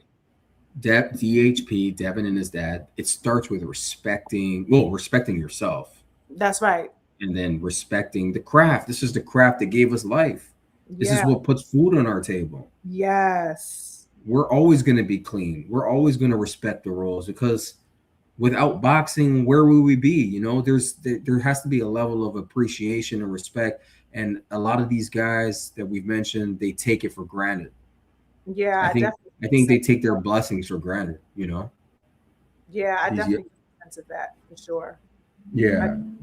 And so there's no to answer, there's no level of thinking, oh, there's a next generation that I gotta inspire. No, they're not thinking like that.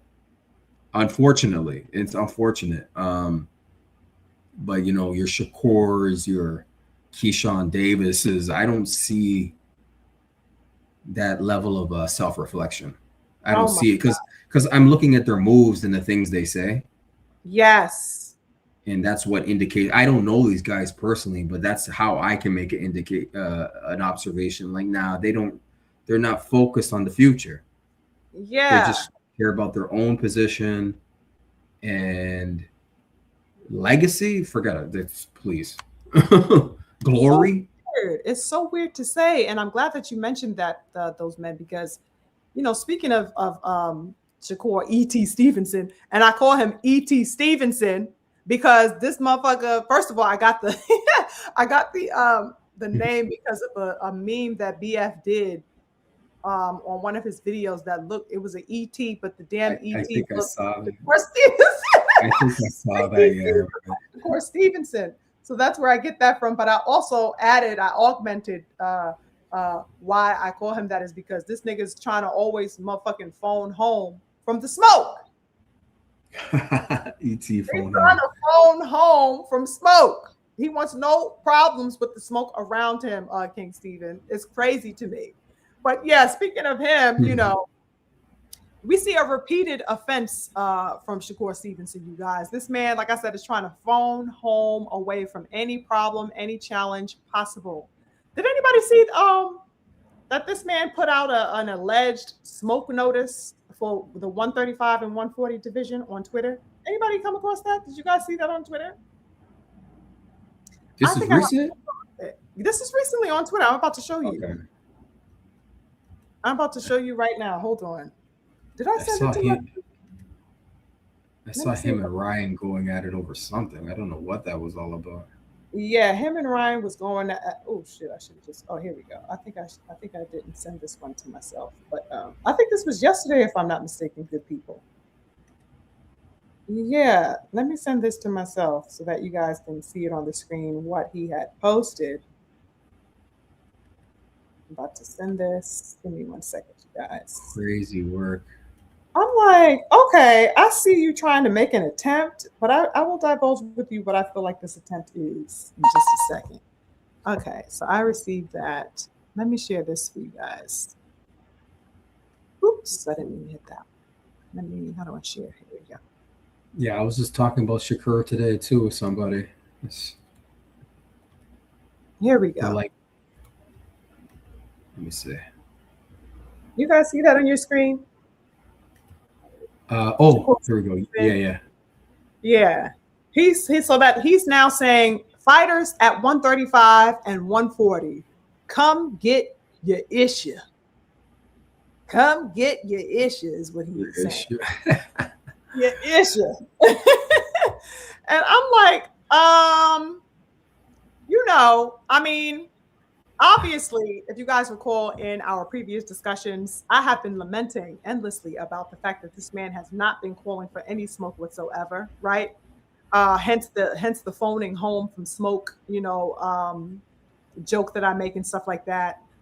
I'm like, at the same time, in seeing this, you guys, I'm not even gonna cap. Is this man trying to save face? That's the first thing that came to my mind, because what's crazy, ladies and gentlemen, is that this man, even though he is looking like he is calling for the smoke in these divisions, the 135 and 140 realm, now all of a sudden, okay, I think it's because of the backlash and the calling out that people have been doing of his antics that has this man now trying to do that, so that it's a saving of face. But what's crazy is that this man refused, as you can see. How fucking vague is this? This man refused to put an address on who he is talking about. Right. Why are you not putting an address on it? Yeah, like this is very vague. That shit is vague as hell. How vague is this is a very vague tweet. No names. I mean, he's just doing his capping as usual. He's just doing this, It's the cap. It's the goddamn It's the cap. Shakab, yeah. It's fighters at 135 and 140. Like, what division are you fighting at, bro? Thank you. Because let's not also forget, brothers and sisters, let's not also forget, this man was just goddamn doing, the damn bachata with Riri the Racist. He was just all up in Riri the Racist business, right? He didn't and clout chasing the young King Dev and calling out the Conor Ben. Brothers and sisters, does anybody recall him not putting an address on Conor Ben, or did he say Conor Ben's name when he wanted to clout chase and call that man into the center of that ring? He put an address on damn Conor Ben. Oh, I fight Conor Ben at 54 and that whole debacle, right? He put an address on calling out racist Riri. Right. Okay? Right. Even though we already know he wants no smoke with the young King Devin, he put an address on the young King Devin and said, hey, rehydration clause and all. But he said Devin's name. Right. Why is he reticent about calling out who the hell he's talking about at 135 and 140? That's a great question. That's a great question. So peculiar, King Stephen. I found it peculiar as hell when I saw that. I'm like, what is this? When I see this tweet, I just think, he's not interested in fighting anybody of substance. I can't take him seriously. Okay, he fought Tio, finally. He fought somebody. Mm-hmm. But he's never going to fight Devin. I can say that confidently now. I'm like, nah, you're playing too many games. Exactly. And dare I say, I don't think he's going to get in a ring with these dudes. Like Devin Haney, no. I don't even know if he's serious about the whole Conor Ben thing. I think that was like a... That was a clout chase, pump fake publicity stunt, just like everything else with active squad seems to be. Yeah, that was a clout chase too. Crazy work. He's not, because what Conor Ben fights at what? 140? No, he just fought. No, he fought, his last 2 fights were goddamn at 160. 160. He Oh, fought bullshit. Eubank twice at 160. That Conor Benn has not fought at welterweight in 4 years. Oh my goodness. 4 years, They're brother. just they're both chatting. Both of them are chatting. Chatty patties.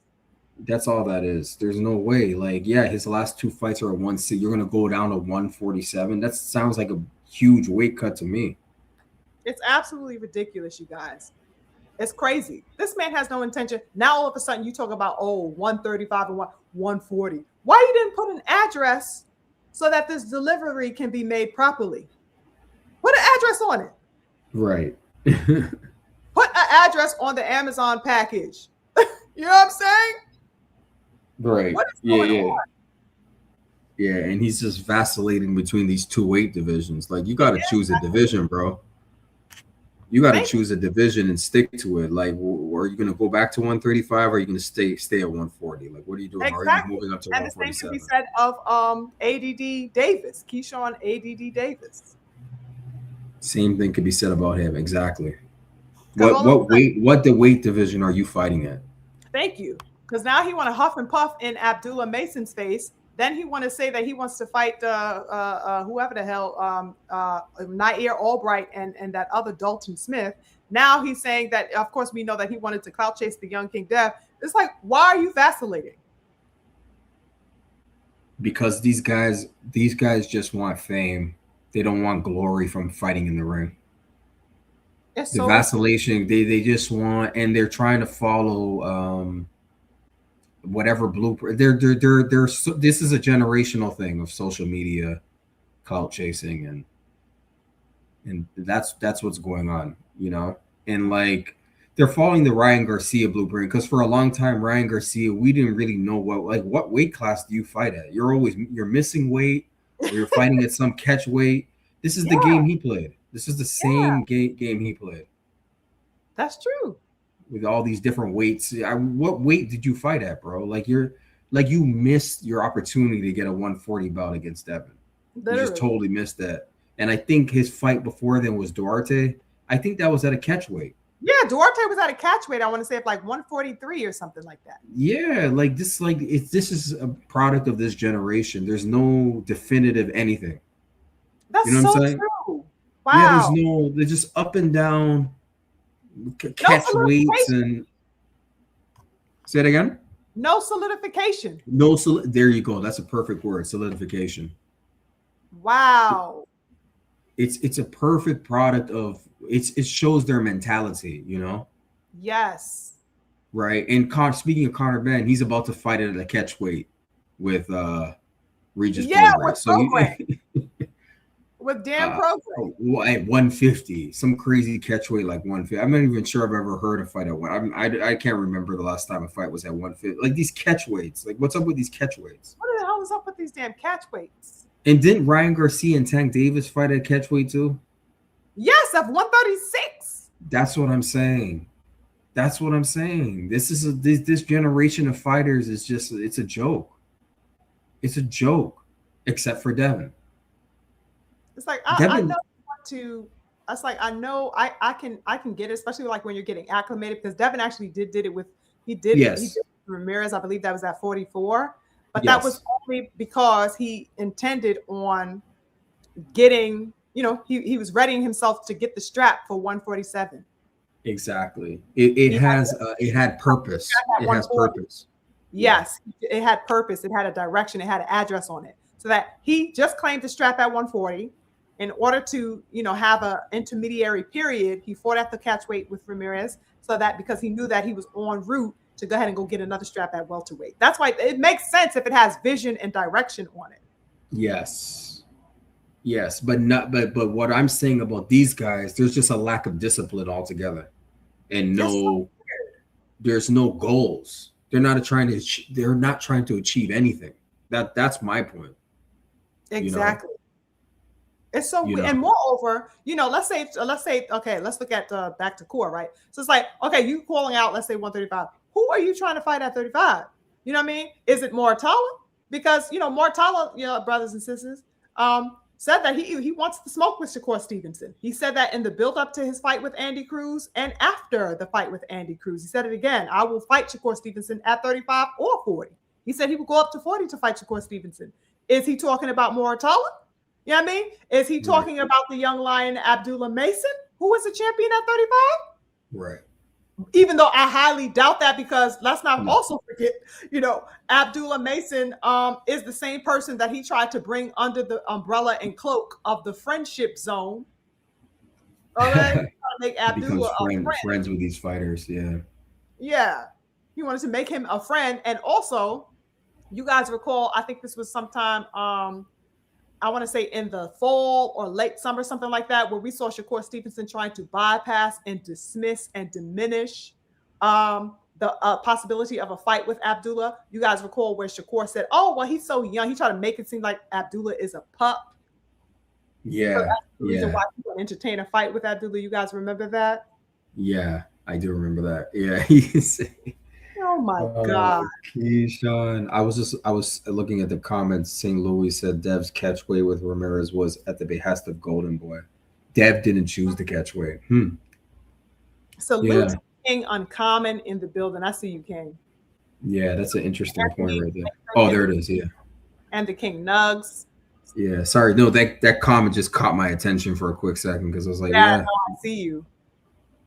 Yeah, his catchweight with Ramirez was at the behest of Golden Boy, right? Devin didn't choose that catchweight. See? So it's not even, we can't even put that on Devin. Yeah, we can't even say then that was his orchestration. Right. Very interesting. Yeah, Devin fights at definitive weight classes. That's what I know about Devin Haney. I know about that because he goes after those belts. He goes after those belts. The straps are everything to him. Exactly. So Devin don't fight at no catch weights. But we know the circumstances he's coming out of, so we understand the moves he had to make after the Ryan Garcia scandal, Exactly. And I'm glad he did that Ramirez fight and then went on to everything is moving beautifully in alignment. 1000% alignment. Yeah, it's well, really. How come there is no alignment being sought after from the likes of somebody like Keyshawn or Shakur or Racist Riri, or what is going on with the rest? Where is their call or claim for alignment in boxing? That's what I said, that there is a relinquishing of legacy that is diabolical to me. I do not understand it for the life of me. You know what I mean? It's so weird. Yeah, it's the questions you ask are like, they make me think, and I'm like, no, because there's a lack of, I think there's a lack of knowledge of self to take it deeper than, like, you don't know who you are as a fighter. You don't know yourself as a man. You don't have any goals. Yeah. You don't have career goals. You don't have life goals. Y'all just are in this. I don't know what y'all, and there's not enough they don't have the knowledge. That's another thing. Because wasn't Shakur talking crap about he was talking crap about Sugar Ray Robinson. Yes, he was. He was downgrading. Sugar. I think he said Sugar got hit a lot. His defense wasn't that good. Something to that effect. And did you see the other time he talked about, I don't know who Marvin Hagler is. Like, he must have not been worthy of. I mean, you just can't put this shit off people. That's crazy.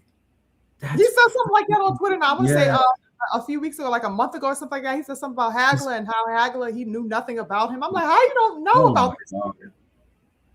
Yeah, and I know Tank I didn't see that, by the way. I didn't see that. I didn't know he said that. That's crazy. Yeah, it was on Twitter. It was on Twitter. That's crazy because I follow him on Twitter. I don't know why they didn't come across my That's insane. I was like, wow, this is crazy. I'm like, how don't you know about Hagler? Marvel, you don't know. You don't even know the name. Right. It's like, what? What is this? And Tank said something like that a few years ago. He's like, no, I don't. He said he's better than all of the asses. Yeah, and he says, I don't know them. I don't watch their stuff. I don't even know who these guys are. He's talking about the old fighters. The old fighters. It's diabolical. Yeah, this is the lack of this is what we're dealing with this. These guys are amazingly talented. Super They're talented. young, super talented, but that's about it. They're not feeding their brains with anything else, you know? Exactly. You know, and where is the mentorship behind these young, like where is their mentorship? And I think that the idea of mentorship is making every freaking competitor next to them their friend. I think that's their version of mentorship. Is befriending, making a friendly rainbow coalition of all the motherfuckers you don't want smoke with. Right. It's And you know, ridiculous. yeah, you know what's funny, Queen? The thing about mentorship, though, or at least my understanding, because I believe in that. Mentorship is supposed to come from a guy, like if you're a man, right? Well, I Yeah. mean, a woman can be your mentor too, but like somebody older than you, with Yeah. more experience than you in the field. Like, Yes. so your rivals can't be your mentors. Exactly. It's almost like oxymoronic. Yeah, it is Oxy. Your rivals, the guys your age, your counterparts, they can't be your mentors. But they're trying to make it like that and friend zone them to avoid the fights, you know? It's ridiculous. And I'll never Yeah. forget the young lion Abdullah said, "Listen, I got enough damn brothers. You know, the Yep. only people I won't fight are my blood brothers. Everybody else is food." I'm like, yes, Abdullah, facts. Stand on that. I love Abdullah. I Me like too. yeah, I like him. Me I too. like him a lot. And he's a world champion Yes, he is. at such a young age That's the youngest active champion in boxing right now. in boxing. Beautiful And young. he's got a support system around him, Queen. Yes, a Uh, beautiful one. you know, so I'm not worried about him. He is the future. That's the future of box. See, there's a silver lining. There's like a ray of hope here. Yeah, there is. There You know, really is. we got Devin and we got Abdullah Mason. Yes, we have the Mason family line, and they are beautiful examples of, that same energy, that same spirit and mentality that we see DHP exhibit and uphold, so that all is not lost, but I can't help but look at, some people who are also viable names in the sport, somebody as beautiful of a boxer as Shakur Stevenson is, and see him immersed in all levels of inanity. That bothers me. That it really As, bothers. mm-hmm. You know what As I it mean? should, as it should, as it should. It's disturbing. He's a pound for pound fight. I like Shakur Yes, Stevenson in yes. the ring, Me and too. I have been consistent. He's a pound for pound fighter. Yes. Him and Devin Haney, they're pound for pound. They're in the top 10. Whatever rank, whatever number you want to put. No, these are pound for pound fighters. Beautiful But fighters.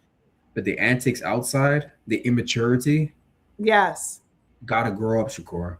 It's ridiculous. And also with Shakur Stevenson that I came across on Twitter. I'm not sure if you came across this on your timeline, King Steven. Did you see the little tiff that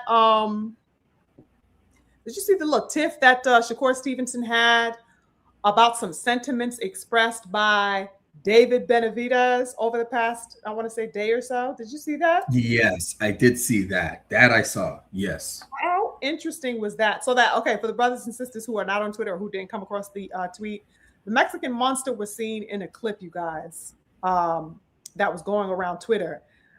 He was with Riri the racist, but we'll get into that, in just a moment, because I'm going to go on that as well. But anywho, he was with Riri the racist, and they were talking in this clip. But David Benavidez simply was positing his thoughts, his concerns, not concerns, but I should just say his thoughts, right? His feelings about the back and forth that Riri has been having with Shakur. And he just gave his little opinion about it, saying the following. He said, I think I have a picture here for you guys. Hold on. Benavidez. Yeah, I took a snapshot from the Ring magazine. Oh, good. Yeah. Here it is on your screen, you guys. You got receipts. I got some receipts, y'all. I'm trying to get better at pulling up my receipts. Yes. So, this is what David Benavidez says at the top in the red. He says, if Shakur thinks, that he's the best and he's already willing to go up to 144, just go up 3 more pounds. So that's what Benavidez says, of course, in reaction to the whole catchweight debacle that Core E.T. Stevenson was stipulating to racist Riri. Oh, come fight me at the catchweight of 144. I'll do 144. Is what he was telling Riri the racist, just like he was trying to stipulate to Devin as well. In addition to that rehydration clause that he was trying to say he would have if he fought at 147. So his middle ground, basically, brothers and sisters, is like, okay, if you don't want the rehydration clause, then come meet me at 144. So that's the conversation. And Benavidez is saying, we're all of us are goddamn thinking good people. David Benavidez didn't say anything out of the ordinary, good people. Anybody with sense, is holding that same type of posture. Any real boxing supporter is has a similar posture as David Benavidez expressed, right? It's like, to hell with these goddamn catchweights, Shakur. These catchweights, yeah. Take your ass up from this damn 144 you are supposing. Move your ass up to 3 pounds and get it popping. Like, just what's the big goddamn deal? Niggas, and long story short, brothers and sisters, niggas is tired of the complaining. Right. That's the long and short of it. And Benavidez has the same sentiments that we have up in here, good family. Take your ass up to the 3 pounds and get it popping. You know what I'm saying? And I would add to that and say, yes, take your ass up and go to the 147. And additionally, keep the goddamn names of these men out of your mouth if you're not going to do that. Yep, add that to the memo to Shakur. Okay, facts. Okay, highlight that in red and every other color you can imagine. Make it very clear and intelligible for everybody to see. If you ain't gonna do it, stop calling these men's names. Y'all know I don't give a damn about Riri the racist. Okay, but he's riding this man's meat. He's riding Riri's meat. Yes, I mean, look what happened after Riri got his title, his world championship, against Barrios. Like, Shakur and Keyshawn were there, and then Ryan said something to them, but they were like, this is like I don't know. These guys are like skinning and grinning with each other. Like, I don't know. Are you guys fighters or are you friends? You know what I'm saying? Like, friends. And Riri is not off the hook as well because he's riding Shakur's meat. You know what I mean? He riding Devin's meat. He's riding Shakur's meat. He does whatever he can for a semblance of relevance himself. So that it's like they 69 and he goddamn each other. That's the best way to put it in my mind. Just like, listen, Keyshawn Davis and Ryan, they were like real close to each other in that club. Did you see that? Did you see that photo I posted on Twitter? I saw it. I shared it. I reposted it. How crazy was that? They were like cheek to cheek. Good people, I have to share this with you guys now. Let me go on my camera roll because I gotta get the receipts for the good family. I'm not sure if you guys have seen this, but I need to show you the level of sassy. I don't know what this was. This is supposedly a face-off, good people. You guys tell me if this looks like a face-off to you. Okay, this looked like some old. I mean, that's how I want to snuggle up on my man. You understand? This is how I'm trying to get close to my man and smell, get up all up in his nectacles. This is me, essentially. Why are you doing this to Chow? Let me share these photos for the good family. That was crazy. I reposted it. I thought this was way too close for comfort, good people. Like, what is going on? Do you guys see that photo? Look at this photo, good people. Oh, here it is. Oh my God. That man is sniffing the scent. They're smelling each other. Yeah, they're smelling each other. This is crazy. When I saw the video, I'm like, what? And I'm like, look at these two. I retweet. I'm like, these guys are skinning and grinning with each other in the club. This is insane. Yes, King Uncommon. A hickey. He is in the nook of that man's nectacles, ladies and gentlemen. The nook of the nectacles is I named it that because it's a very special and holy grail for me as a woman. Okay, I want to get up in the nooks of the nectacles of my. You understand? Why is Riri in nectacles? I just do not get this, ladies and gentlemen, and that's not it. I got another one for y'all. Okay, But is it's Keyshawn licking his lips? Is he licking his lips? He looks like child. he's Look at licking. this one. Look at this one, child.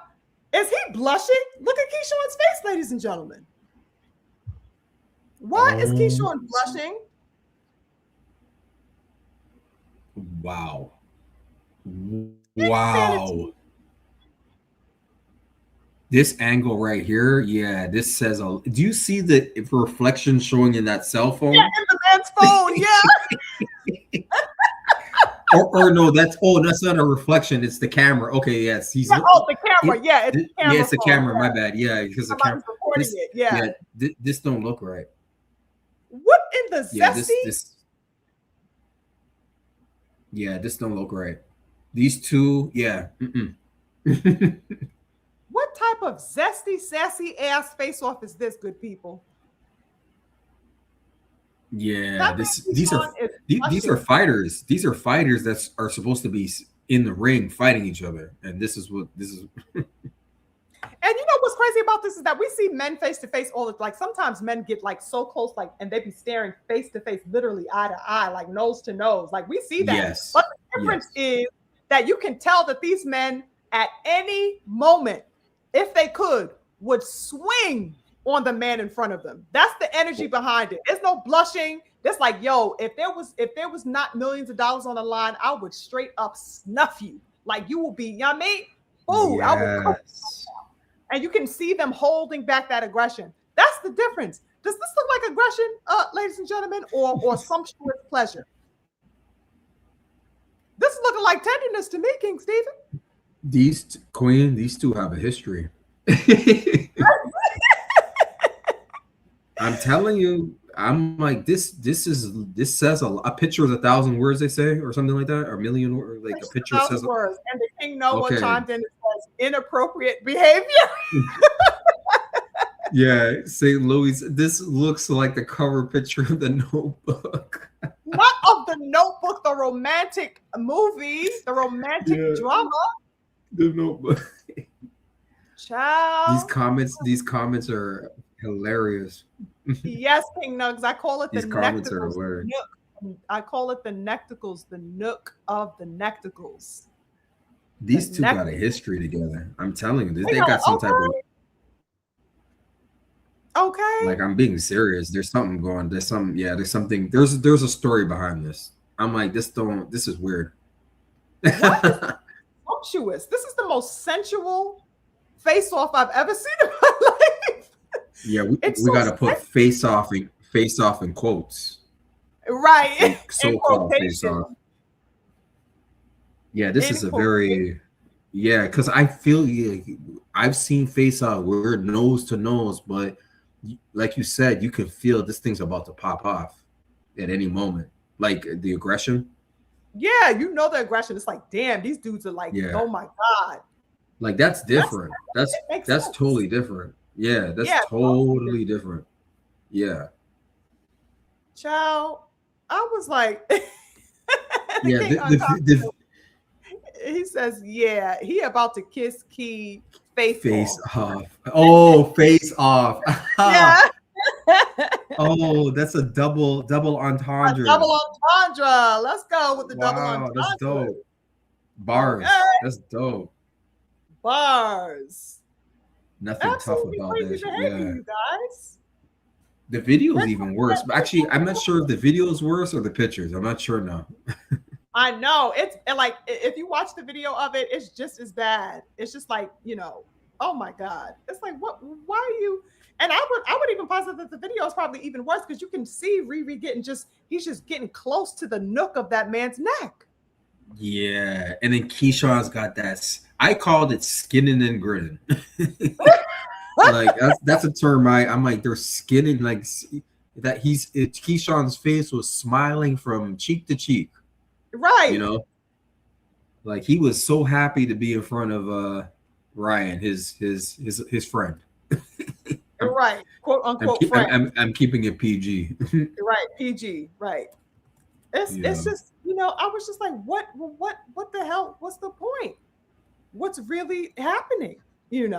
So that they're This is all the state of friends and they're boxing. all frolicking in the wind, and then you had the goddamn the King Champ side, point out the 2 a.m. conversations between Richardson Hitchinson and Shakur Stevenson. You know what I'm saying? Whoa. Let's talk about, yeah, we talk every minute of every second of every Oh day. yeah. Oh yeah. Yeah. Yeah. Yeah. I Yeah. Yeah. said, Yeah. Yeah. what?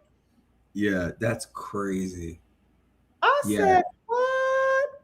Salute to the King B Move in the building. The brother B Move is here, King Stephen. He says, Yeah. He's here. Wow. I salute think to the this may pride. be the first time I've seen him in the chat. I'm pretty sure he's listened, but Salute to the King B Move. I appreciate you joining this evening. salute, brother. Noah is like, whoa, yikes. Ain't it crazy, you guys? It's crazy, and we're just here making just simple observations. We're not Triple even trying to observation. doubt.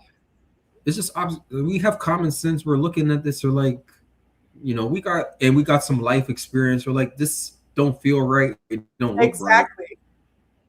Exactly. And that's why I said there's some type of history with.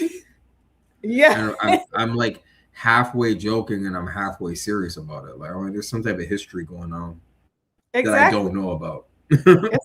It's like, romance and friendship everywhere. If they're not hung it up in each other's, nooks of the nectacles, then they goddamn, trying to make everybody friends and talking about, what friends is not friends no more and who's friends again. And it's just a damn love triangle. Child, I'm so tired of Yeah, that's why. you guys fight. Like, real talk, I don't even care about y'all, looking up in each other's necks and stuff like that. Can you fight? When do we get to that Straight point? up. We're straight up. And you know what, sis? This is lost time and lost opportunities. Like, we're joking, but this is serious. Like, y'all are wasting away your lives. Like, no, I'm just saying, y'all, like, we could have epic fights going on. Like, can you imagine Devin and Shakur fighting each other? Oh This my is a God, that pound is for the fight. That is the fight for me in boxing, you guys. When I tell you that is my. Now listen here, because I think I mentioned this on your live yesterday, King Stephen. Deontay Wilder versus AJ was my fight. That was my fight. That's the fight that I needed. That's the fight that I backed and supported, because both of those men were my favorite fighters. My favorite heavyweights was Wilder and AJ. So the fact that we did not get that fight to materialize, good people, and all the ducking and evasion over the years and rescinding from smoke that Joshua was doing, the crazy politic game that Eddie Hearn was playing, I can honestly say, especially after listening to my beautiful King BFTP break it down for me over the years that I have been following him, he really gave me the insight, because at that time I wasn't really entrenched in the storyline about them. I just wanted to see the fight. But beautiful King BFTV really put me on to the politicking that was behind the scenes at work, and all the measures that were taken to put blockades in the way of that fight's materialization, that I was just stunned. And of course, in going to read up on the statements that were made, watching old videos, rewatching videos that I had seen in the past, but with a new, fresh perspective, I was like, damn, like this was a hit piece put out against this fight. So I don't want to see that happen again, where my fight is withheld from me. Devin and Shakur Stevenson is the fight of this era. Like, if Purple Pain Davis was on his square, if he was standing 10 toes on his square, he would also be added to that. And for a long time, I would say for the past decade, he was, because of course he was, he was top tier. You know what I'm saying? But he doesn't. I don't know what's going on with that man's trajectory, right? BFTB shared some news with us on his page that there's all types of search warrants happening for that man, Yes. and his property now. Crazy. Of course, in addition to all of the legal scandal that has been going on with the domestic case and the issues and stuff like that, and whatever disheartened feelings he have about the sport now, and all of that in tandem working as in a composite of issues that are going on with that man. I really can't vouch for the fact that he will ever return to the sport. That's just me. At this point, I consider Purple Pain Davis retired. I don't even consider him real talk like that, except when I'm doing analysis of his career in the position that he did hold when he was in the limelight. But Tank Davis was amid that conversation for me. It was the Trinity: Tank, Devin, and Shakur. I wanted to see all three of them mixed up with each other. Now I only have Devin and Shakur to look to. This is why I'm so hard on E.T. Stevenson. I'm tired of his ass phoning home, looking for help away from the smoke. I want him to run towards it, not away from it. And so I get very, very disgruntled when I see a level of reticence or cowardice expressed on his end. Because I know Devin is with the shits. Devin is with it. He wants it. He wants everybody's goddamn head. DHP over everybody. He tells people all the time. So it's not like people don't know what time it is. It's Debo. That's what time it is. It's Debo time. Y'all know this. It's Debo people time. Are running from him. Facts. People are running from him. Facts. So it's like, that's my fight. Shakur and Devin. That is the most beautiful fight to make in boxing. Of course, there are a whole bunch of others, but for me, that's the tippity top for me. Those two beautiful kings. That will make global. It will go global. Yes. You're talking about pound for pound fight. It will be. Their names will be known around the world. I promise you. Two pound for pound fighters. Are you kidding me? And you're working with Turkey. The whole world will watch that fight because it's too technical. It's going to be beautiful boxing. Oh my God! It will elevate the sport, and while elevating the sport, y'all will be elevated on a global. Just the way, like, to be honest, somebody. Okay, so that's interesting that someone just said that in the chat because my brain was going. Because like Canelo and Crawford, this is where, to be honest with you, like Crawford sort of finally got his flowers. In the sense that, because I noticed how many celebrities were in the crowd on that night on Netflix. Yeah. There was a lot. Like, and there's always celebrities at fights, but there was like a lot. Yeah, there were a lot. I know there was a lot of celebrities. So it feels like Crawford finally, but he didn't, he went and retired, but he finally got his big stage, you know what I mean? Yeah, he got at the end of his career, and y'all can do it. Y'all can do it at your prime, and you guys are not going to retire. You're still young, so after you guys fight each other, you're still going to move on with your careers. Exactly. Can you imagine that? Oh my God! It can be just as big as Crawford and Canelo. It could be just you're pound for pound fighters. Exactly, just as big as Bud. And you know what? Say what you want about Bud. Like I said, we could say a plethora of things concerning Bud Crawford on our stances of him. But he made his legacy fights. He made two of them back to back. Pretty much. He had the EJ fight. He claimed undisputed at welterweight. You know what I mean? He got his one fight at 54, which I don't agree with because I think he ducked the entire 154 division. But that's a whole nother story. Yeah. But at least he went out. At least he went out having that fight with EJ. The EJ fight was the Devin and Shakur fight, was the AJ and Wilder fight, was the goddamn Holyfield and Tyson fight. He made it. Bud made it. He made it. He made it with EJ and he made it with Canelo. He defied every odds and ventured up into Canelo territory and defeated that man. Not only did he defeat him, he became undisputed again. That man has three times undisputed. Yes. I don't want to see Shakur keep running from the damn smoke. I don't want to see it. It annoys the hell out of me because he has no reason. Devin Haney is his boxing counterpart. You need a dance partner. You need the one that's going to make you, and you need the one with which you are going to make them. They need to be made through you. You need to be made through them. It is a yin and a yang. It is a left and right. There's a balance to everything. And Bud Crawford ensured that he stood in front of Earl Spence, the man that everybody was making his name synonymous with. And then he went above and beyond into Canelo territory and says, yes, I think I'm going to accomplish that too before I leave here. Why is there this hesitance towards claiming this type of legacy in this era of boxing outside of the Young King? Young King is the one at the helm on this type of time because he wants everybody. This man is, he was even negotiating, the terms of him moving up to 54 to claim a belt for himself.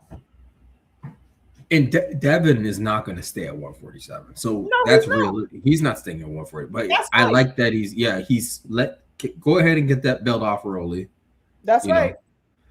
we'll see if the rematch happens to Ryan. I'm not thinking about just get you. I'm focused on the fight he got right now. So Rolly, and if That's he right. wants to go up to 150, because Devin's not staying at 140. There's no way.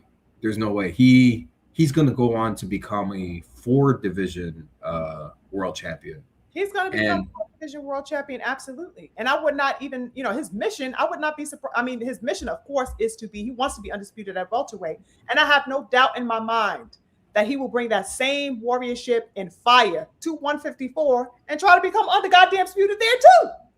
oh yeah, oh man, undisputed at 154. Like the Yes, higher sir. he goes, the more legendary he's like literally Devin's literally this is why he say it, he's a living legend at That's right. 27. That's right. Because This is the path. even his critics say that he's already a Hall of Famer. I've heard critics say, yeah, after he beat Brian Norman, they're like, yeah, he's you have to put him in the Hall of Fame because he's a three division world champion. A three division world champion, youngest undisputed champion in the four belt era, the history of the four belt era. It is, he can retire now. I mean, and that's not an exaggerated, I'm not being hyperbolic at all. Devin Haney can literally retire today, ladies and gentlemen. He does not need this shit. Okay? But that he is consumed by, you know, setting, molding his terms. And so that, if he feels like there is something that he can do and challenge himself via, a particular way or an avenue or in approaching a venture, this is what he's going to do. This is his sport. This man has been doing this since he was a child. Why not go all the way? Why not go as far as we can? Why not remove the cloak of limitations? Why placate? Why bow down? Why relegate oneself to mediocrity in any way when you know you can do much better and go further and further along in challenging yourself? That's how one gets made. That is why I use the term warriorship so constantly, because it is important. And we see that level of heart. That's not something you can fake.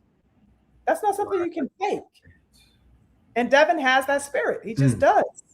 And that goes back into the cyclical nature of the great black elite fighters before him.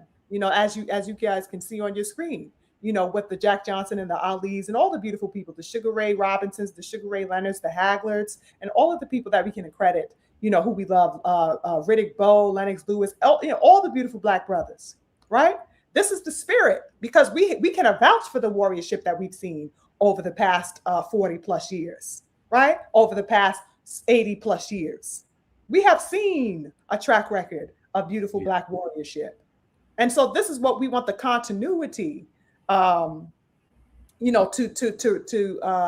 feed that spirit, that championship, right? The running towards it, not from it, not looking simply for a payday or the proverbial bag, quote unquote, or simply a big money fight, just like the young Lion Abdullah Mason in the clout chasing commentary that I did. I'm not sure if you guys peeped that video that I had dropped a few days ago about the clout chasing frenzy of Keyshawn Davis and him now approaching young Lion Abdullah Mason for that fight. And young Abdullah says something like, well, fight you just want to fight? You ain't even got a strap at 40. And then you see Keyshawn ADD Davis say, oh, well, who needs to fight for the belts? Right. We're the same. Something about casuals. Yeah, casuals. Yep. Casuals don't know the anything about belts. They know the name. This is Keyshawn, brothers and sisters. Does that sound like something goddamn Ali would have said in his day? Do you guys think Roberto Duran would have turned around and looked at us as the F championship? Never. Never. Unreal. Unreal. See, they don't want to carry the cross. They don't want to carry the cross. The cross is heavy. The cross is heavy. People spit on you and throw things at you while you're carrying the cross. Absolutely. And when they put you on the cross, they'll put a crown of thorns across your head. Like if we want to take it there, because that's the image on the screen, we can take it there. Brothers and sisters. They don't want to carry that cross. And Devin carried the cross, or he's carrying the cross, or he carried the cross when he went to hell and back with the scandal. With the scandal. Absolutely. Absolutely. Absolutely. Absolutely. Absolutely. Absolutely. Absolutely. Absolutely. Absolutely. Absolutely. Absolutely. Absolutely. Absolutely. Absolutely. Absolutely. Absolutely. Absolutely. And he and went to with being hell and back. local in his undisputed bout. He carried the cross several times. He carried the burden and didn't complain. Let's not Never, forget this, good people. never. All of these things this man has shouldered, literally. Didn't complain, said he accepted the terms. He accepted being begrudged and burdened. He accepted the discomfort in so many instances so that, he can get closer to the goal and to the vision. Brothers and sisters, how many times, Ali was the underdog against Listed. They didn't know that this young king was going to come in and absolutely dominate. He had to carry the Right. cross of being the unknown, the Yes. baby face. Liston was a straight killer. Yeah, he was Literally. literally.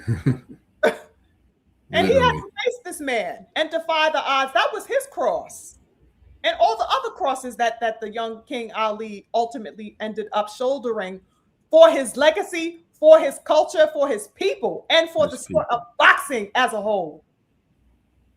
Yes, his biggest cross was out of the ring, and it affected him in the ring because his biggest fight was against the U.S. government, Child. and because he refused to fight, he's like, no Viet Cong ever called me. Ever called me a nigga?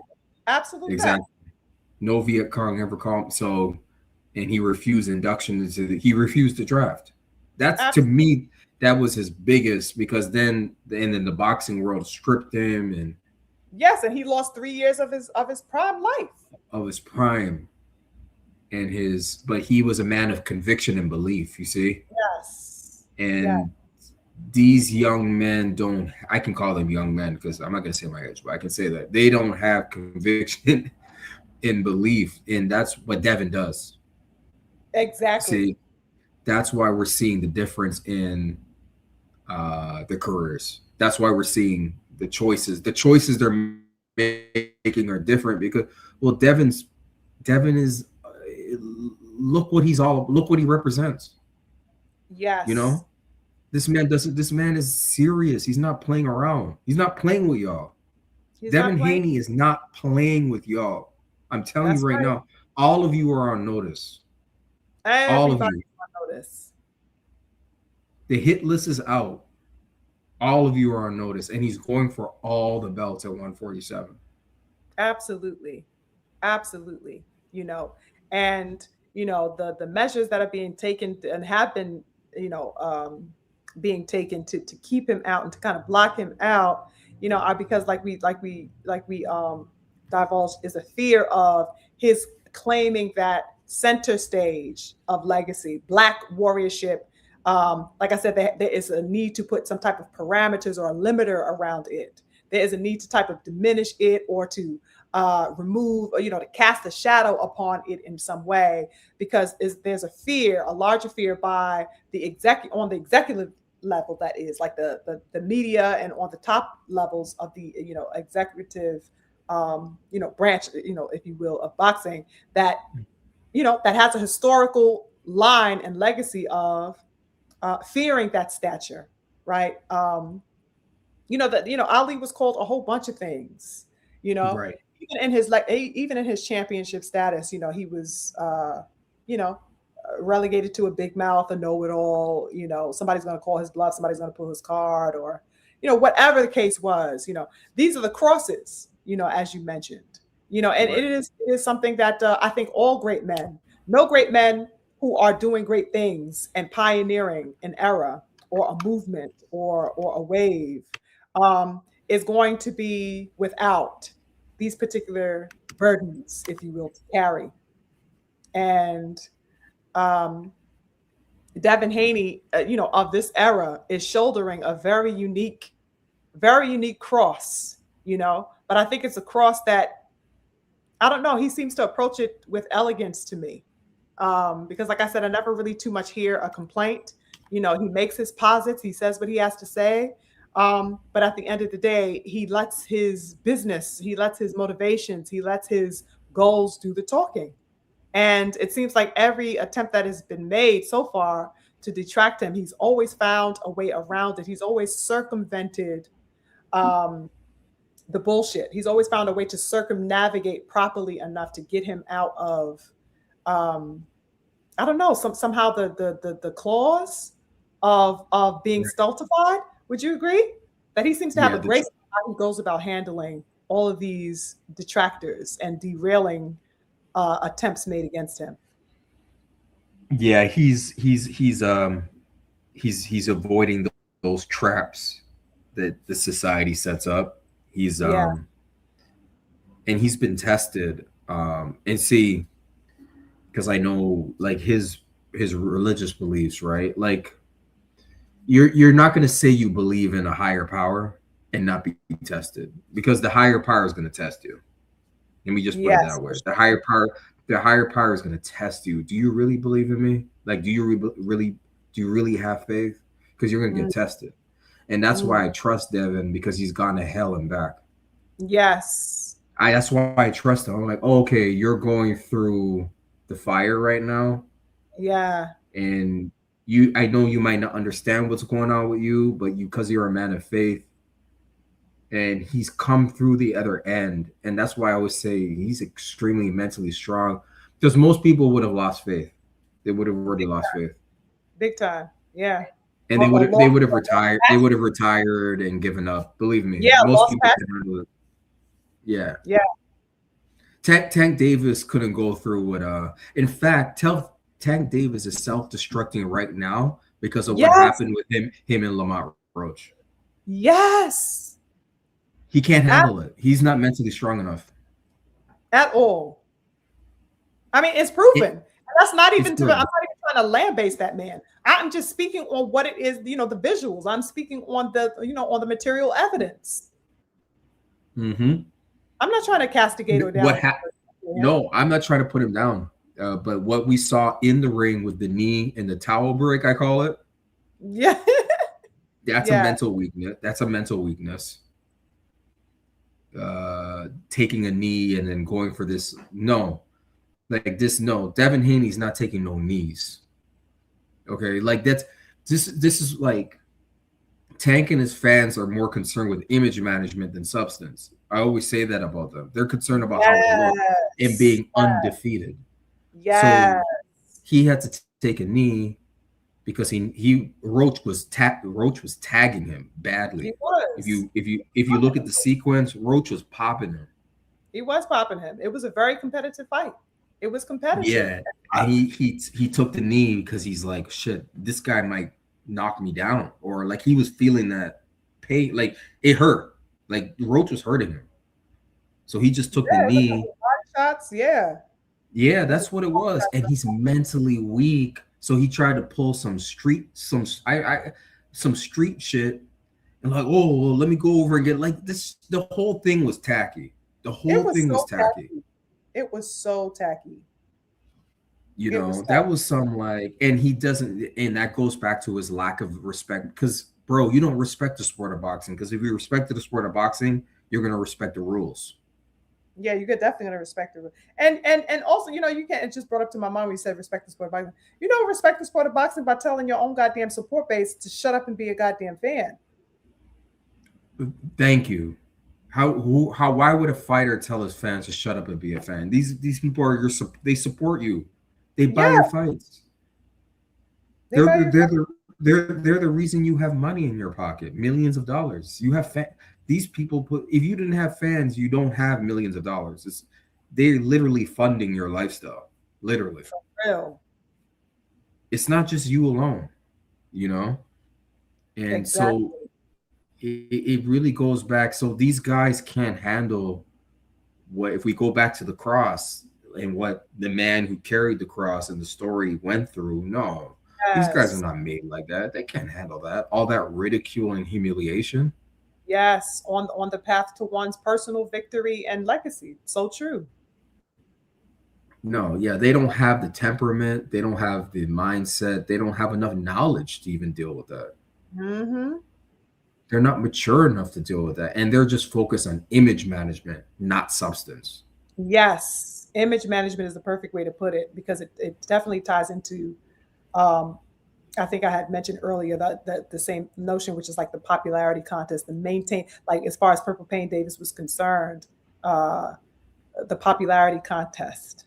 He was beloved because he had been the most popular for whatever reason outside of being highly accredited, because he did not accomplish, like I said, anything remotely close to what Devin did. Nothing. Not that he couldn't, but that he deliberately made moves to not, which is why he's so To not. questionable as an athlete to me. Yeah. And Because he Devin doesn't said, get out he's an there. underachiever. Sorry, say it again. Yeah, yes, Devin absolutely said that. And did he Yeah, lie? no, he No. didn't lie. He didn't lie, and that's how I know Devin's very smart young man. Hmm. He made that analysis. Devin's smart, man. He's sharp. You know what time it is? Yeah, he's Absolutely. sharp. Yeah, he's really sharp at 27 years old. He's like, yeah, Tank's an underachiever. Hmm. I mean, That's it's just like, that's a great observation. I think that's a great observation that it's he a great made. observation, and I think that term, underachiever, can be applied liberally. Um, as far as, I mean, at least at this particular juncture, with the mentality that we see exhibited by Keyshawn Davis, and by the reticence and fear that Shakur has at having smoke with any elite champions around him, and most notably, of course, his refraining from ever competing with Dev. I think that's him underachieving as well, because you are not trying to fight the best around you. I mean, the best, the best. You know what I mean? Right. And as far as his contemporaries are concerned, there is nobody above Devin Haney. The fact that you refuse to fight that man at all costs means to me that you are underachieving. You don't believe in the best fighting the best. You should be running towards Devin. Devin should have no peace. Devin is probably the most peaceful Yeah. fighter in boxing because nobody wants it with him. Nobody wants the problems. Even though they call him fist over the years, even though they call him scary, even though they said that he ran against Ramirez, even though they said his performance is lackluster here, he's not that good there, he's not all that here. Niggas don't want no problems with him. Why? He shouldn't be Facts. having this much Facts at peace. all. Devin gets to sleep so peacefully. He probably dreams of, daffodils and warm hugs every night because, nobody's banging his door down. Even though he wish a nigga would. Right. You know what I'm That's saying? crazy. It's crazy. He's got a whole hit list that's being. Yeah, he's got a whole hit list that's being ignored or being avoided. Facts. It's crazy. And Brian Norman stepped up, so he gets credit for that. And Rolly, we know, was only fighting to avoid his mandatory. Exactly. Because Rolly was ducking him. He's been ducking him. He said it very out loud. Yes, he was ruthlessly and disgustingly. I mean, just disgustingly ducking. I mean, the way that man went around the ducking was crazy to me. And that was also something that I was so shocked about, that there was some reticence around expressing or calling out how disgusting Rolly's ducking and evasion of Devin was at that time. I mean, deliberately saying, listen, I just don't want to fight him. Like he just was out with it. No care in the world. And people let him do that shit. Outside of the conscious boxing community, that is. Because we always gonna stand 10 toes and call the nonsense out. But the general boxing world act like that man didn't even say that. Let him get away with it. Yeah, I was offended. I was offended how openly he was just saying. I was like, this is disgusting. Yes. But look how God works. Like now you're for Now he had to That's what you get for being a coward. Yeah, he had to run for Devin to save him from that mandatory that he didn't want no problems with. Exactly. Look how it works. What goes around comes around. That's right. The tables definitely turned. But as you said, I'm so looking forward to this fight. This is the fight. You know what I mean? I think that I totally agree with you that the boxing world, generally speaking, is at a lull because everybody is quietly waiting to see when the confirmation and certification of that. I mean, we heard the date and stuff like that, but of course there's still some things getting finalized with that fight. But everybody is really waiting and galvanized around what's going to commence on May 30th with him and Rolly. I think that's the fight that people are waiting for. Until then, I think things are pretty relatively calm, or going to be calm, until we await the news of the official confirmation of that fight. Yeah. There's a lull right now in the boxing world. Yeah, May 30th is going to be special. Um, yeah, I look forward to it for sure. yeah, it's gonna be epic. It's gonna be epic night. It's gonna be a beautiful night. Yes, I'm definitely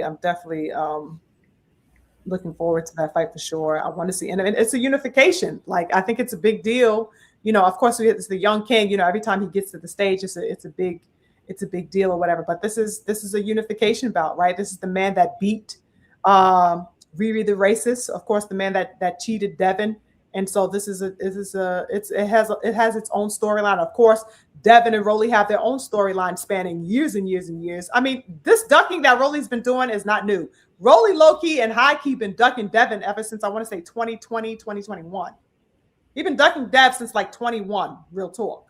Yeah, this is true. This is not the first time Not the that first he's time. ducking. No, Rolly's it's been not. ducking for a long time. And he's been talking big shit about Devin, right? Saying all types of crazy things on his social media between 2021 and 2022. Getting on his social media, oh, Devin is this, Devin. Y'all heard him across the years, or across social media and stuff like that, talking all types of nonsense over the years about Dev. So that they have a history and that tension between them as well. Of course, they both have fought in the Mayweather gym or whatever, Mayweather gym Staples. So there's a lot of history there. I think it's going to be a good fight for sure. I can't It wait to see is. Arthur. I can't wait for this fight. It's like, yeah, there's other fights obviously between now and then, but in terms Yeah. of this, in terms of the stakes and what's at stake, Yeah, this is the highest stakes for this is sure. the highest stakes. We're talking about a unification at a glamour division or a glory At a division. glamour division, yes. This is no chump change, no small fry type of fight. This is the real deal, and I definitely look forward to it. So I hope that whatever is being finalized, whatever final details are being discussed right now between those parties. I hope that they figure it out. Oh, I also saw on my beautiful king BFTB's page. He said, I think he posted a video today, if I'm not mistaken, about the fact that, in addition to, of course, this being a unification bout, that they're also in pursuit of making the lineal title um, be on the line as well. They're looking to have the lineal title be added to this, to be on the line as well. So whoever is the victor, of course, would be the lineal champion. Yeah, the ring lineal champion. I saw that video by BF. I think that, man, that even makes it more epic. If it's for ring or lineal, oh my goodness. Yes. Oh my goodness. Yes, I think it's a great idea, and I hope that they're able to make that happen. I hope that they are able to make that happen, because I mean, it makes sense. Devin It is the makes number one it makes fighter. sense. Yeah. Yeah, it You makes know I think it makes sense. It's a unification bout. So why wouldn't it be for lineal? You know? exactly, and I think he tapped into as well, like the rankings. It's the rankings, like those the rankings of that sanctioning body. They are trying to I guess change around and shift the rank, because right now Devin is number one. They still have Brian Norman as number two. So they're Hmm. trying to have, in order to fight for the lineal title, I think it has to be between the one and the two, or the one and the three. So they're trying to move Rowley, who I believe is at number five right now. They're trying to move him Yeah. up that number two or three position, so that they could get the lineal strap on the line. Go watch that video that BF did, you guys, if you guys haven't seen it. He explains and expounds upon that very, very in a detailed way, as he always does. So definitely go check out the King BF's video on that.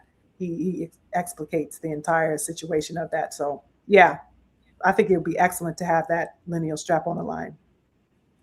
Yeah, it's yeah, you summarized it perfectly. Like, because that was not gonna rematch Brian Norman to get lineal. This makes sense. Exactly. So they're gonna have Exactly. to move Rolly up into the rank. Like, yeah, like Rolly's got to be two or three. Yeah, it just makes You got to sense. put him at two or three. Yeah, it makes Facts. sense. So And there's no he's reason a why he should be. champion. You. Thank you. And there's no reason why he Yeah, should be yeah. It ranked. doesn't make sense. Like, he Go ahead, King. outranked by who? No, no, go ahead. Outranked by who? There's no reason why Rolly should be ranked underneath Riri. He beat Right. her. Right. So, Yeah. if you want to put Rolly number 2 or 3, and then you put Riri underneath that, that makes sense to me. But as long as Rolly is in that top 3 position, they need to definitely Right. fix that. So I hope they can make that happen. Absolutely. They should still, yes, go ahead and try to make that happen. It'll make the night even more epic, and it's well deserved too. Well It is deserved. well, yeah, couldn't agree more. It'll be well deserved for sure.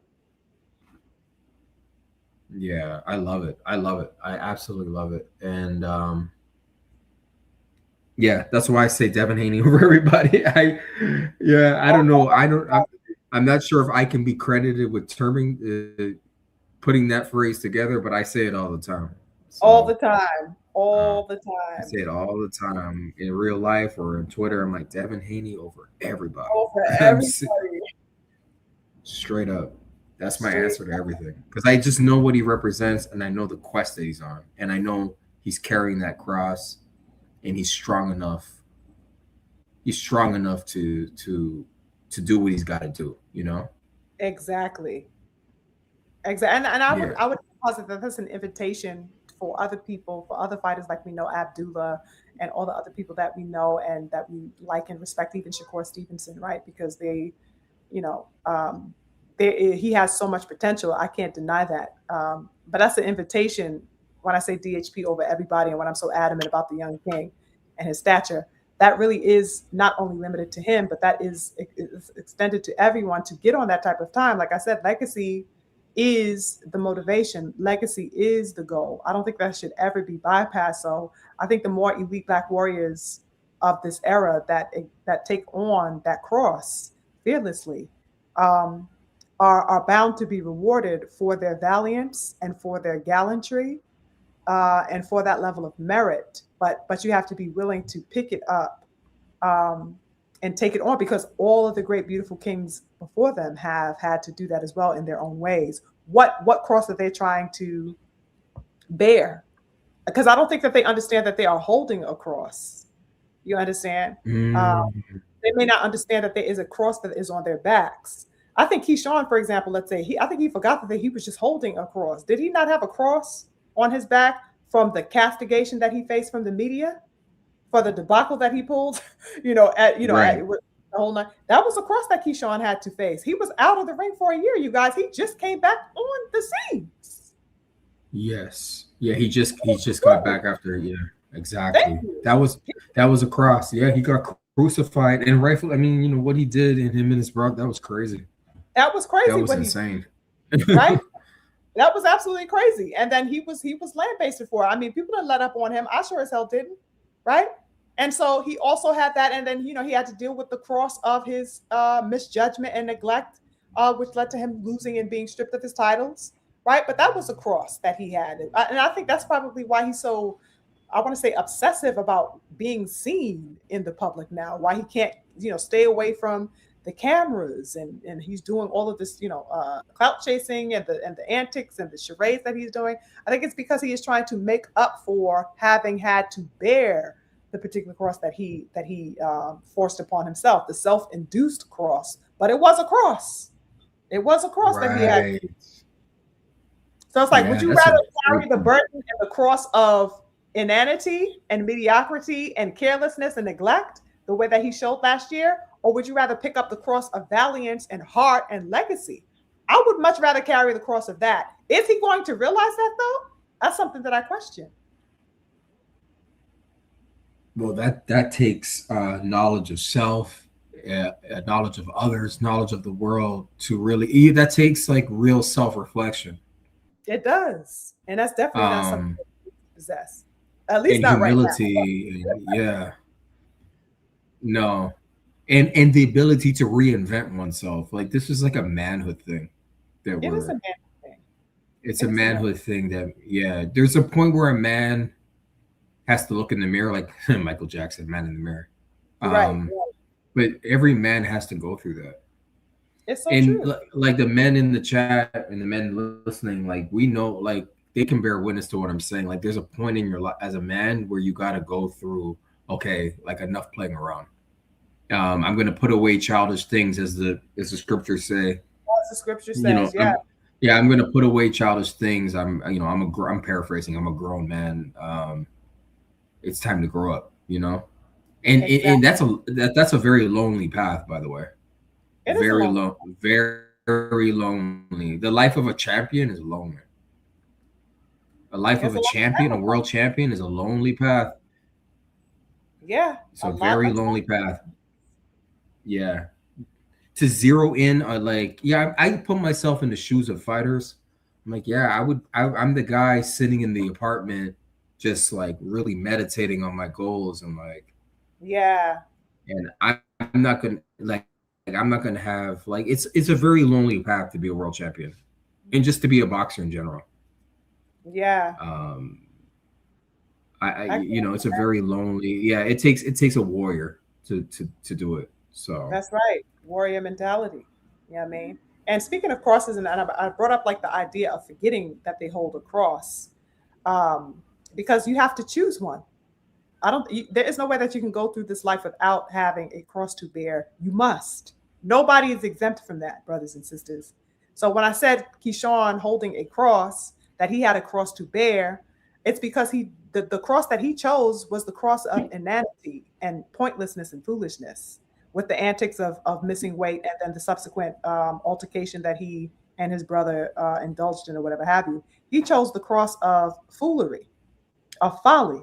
right, yes, So I want to but it, posit to it you was on it and was say still it's still a cross. It's still a it, cross. that's right. Yeah. That's right. It's still a cross. So I challenge him to pick up the cross of, purposefulness, of meaning, of direction. Pick up that cross and let's see what you're about. Because you say you could beat everybody. You say you the one. You say you this, you that. I want to see you. I'm not stopping you. I want to see that. And if I can, I'd like to support it so long as it's upright. But if it's not, you will be holding the cross of inanity on your goddamn own. That's for sure. Devin Haney is not without his cross to bear. He probably has the heaviest burden in boxing.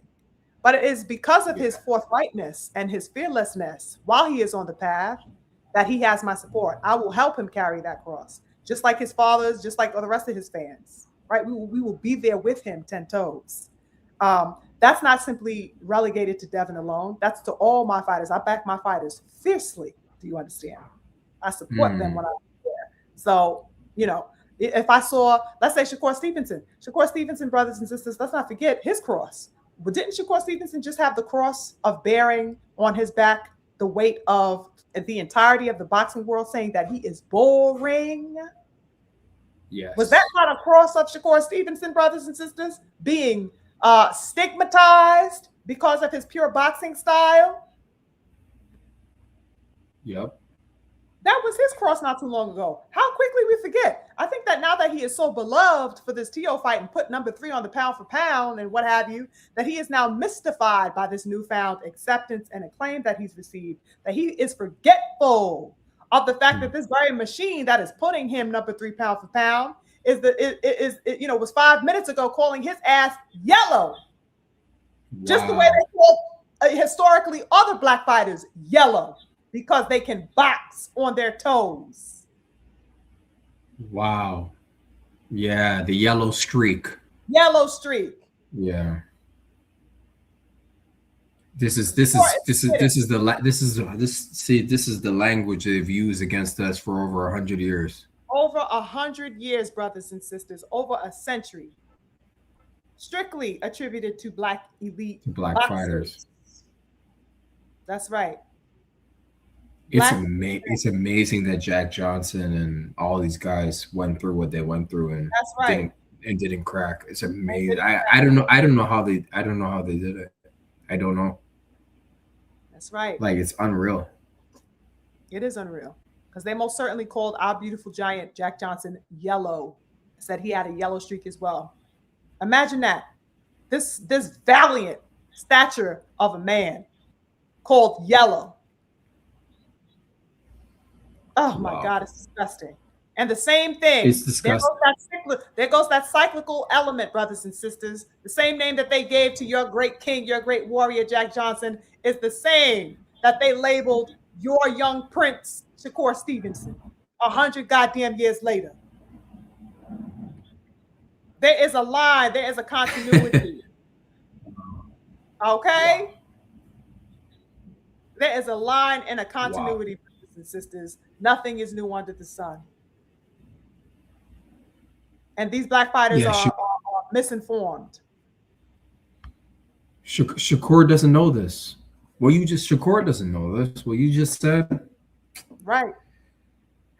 the people around it, they ain't gonna tell him this, and if he's not gonna turn on a documentary on YouTube or something and educate, he doesn't know what's going on.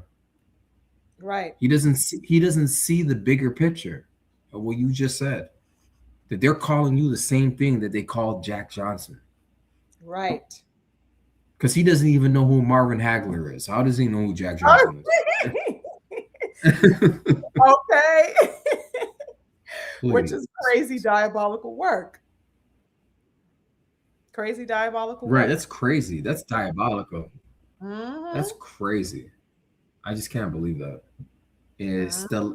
the people, my people will perish for lack of knowledge of self. Lack of knowledge of self. That's right. That's how it goes. The saying goes. Is Yep. ignorance is the greatest enemy to humanity.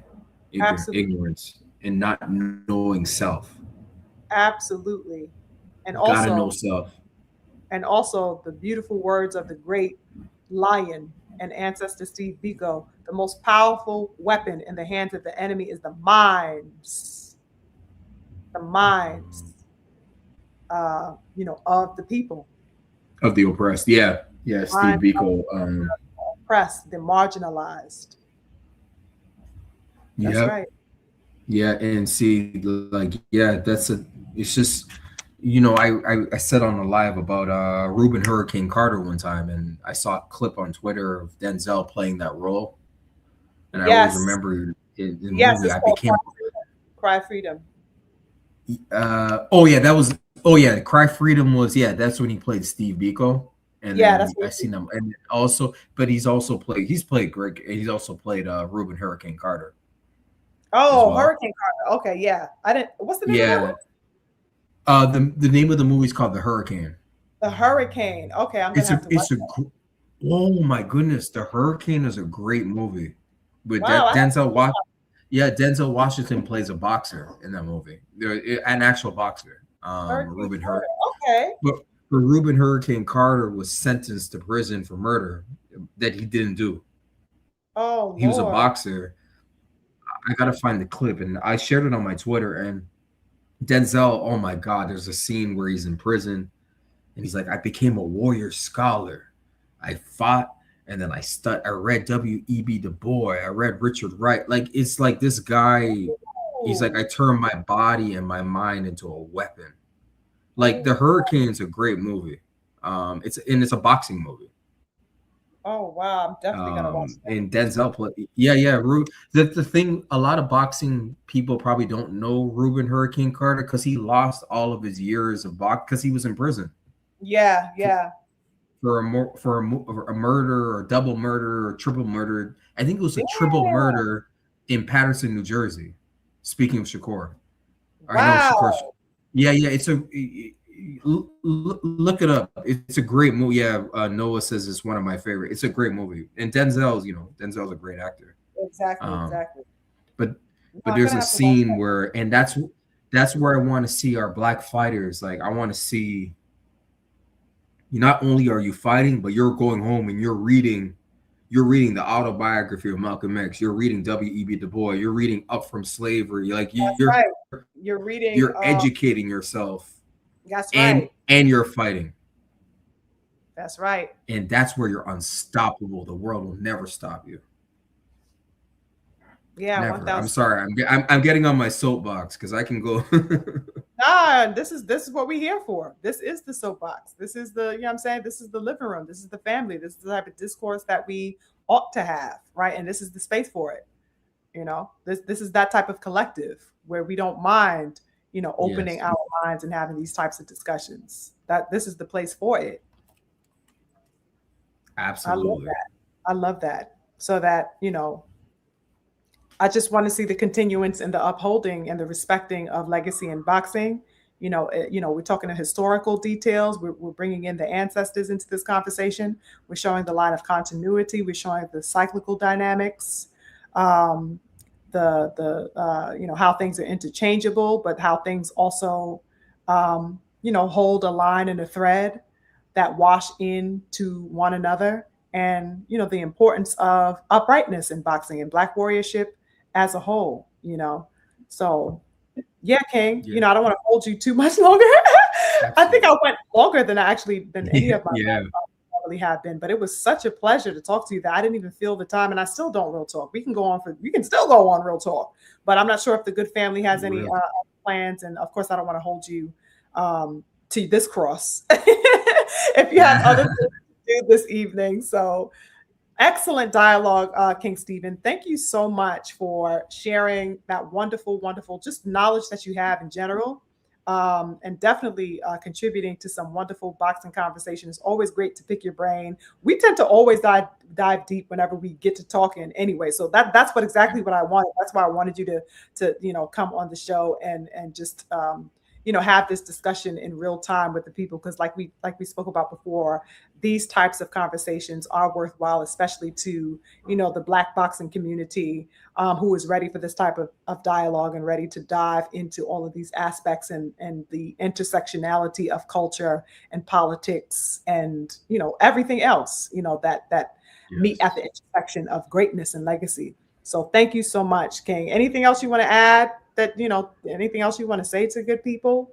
or any what are you looking forward to? Of course you're looking forward to May 30th, but any last words on anything you wanted to divulge? Well, Queen, thank you so much for the space and the platform. We always talk long when we get cooking. Um, so I lost track of time too, and this I want to do this again with you, and Yeah, love to.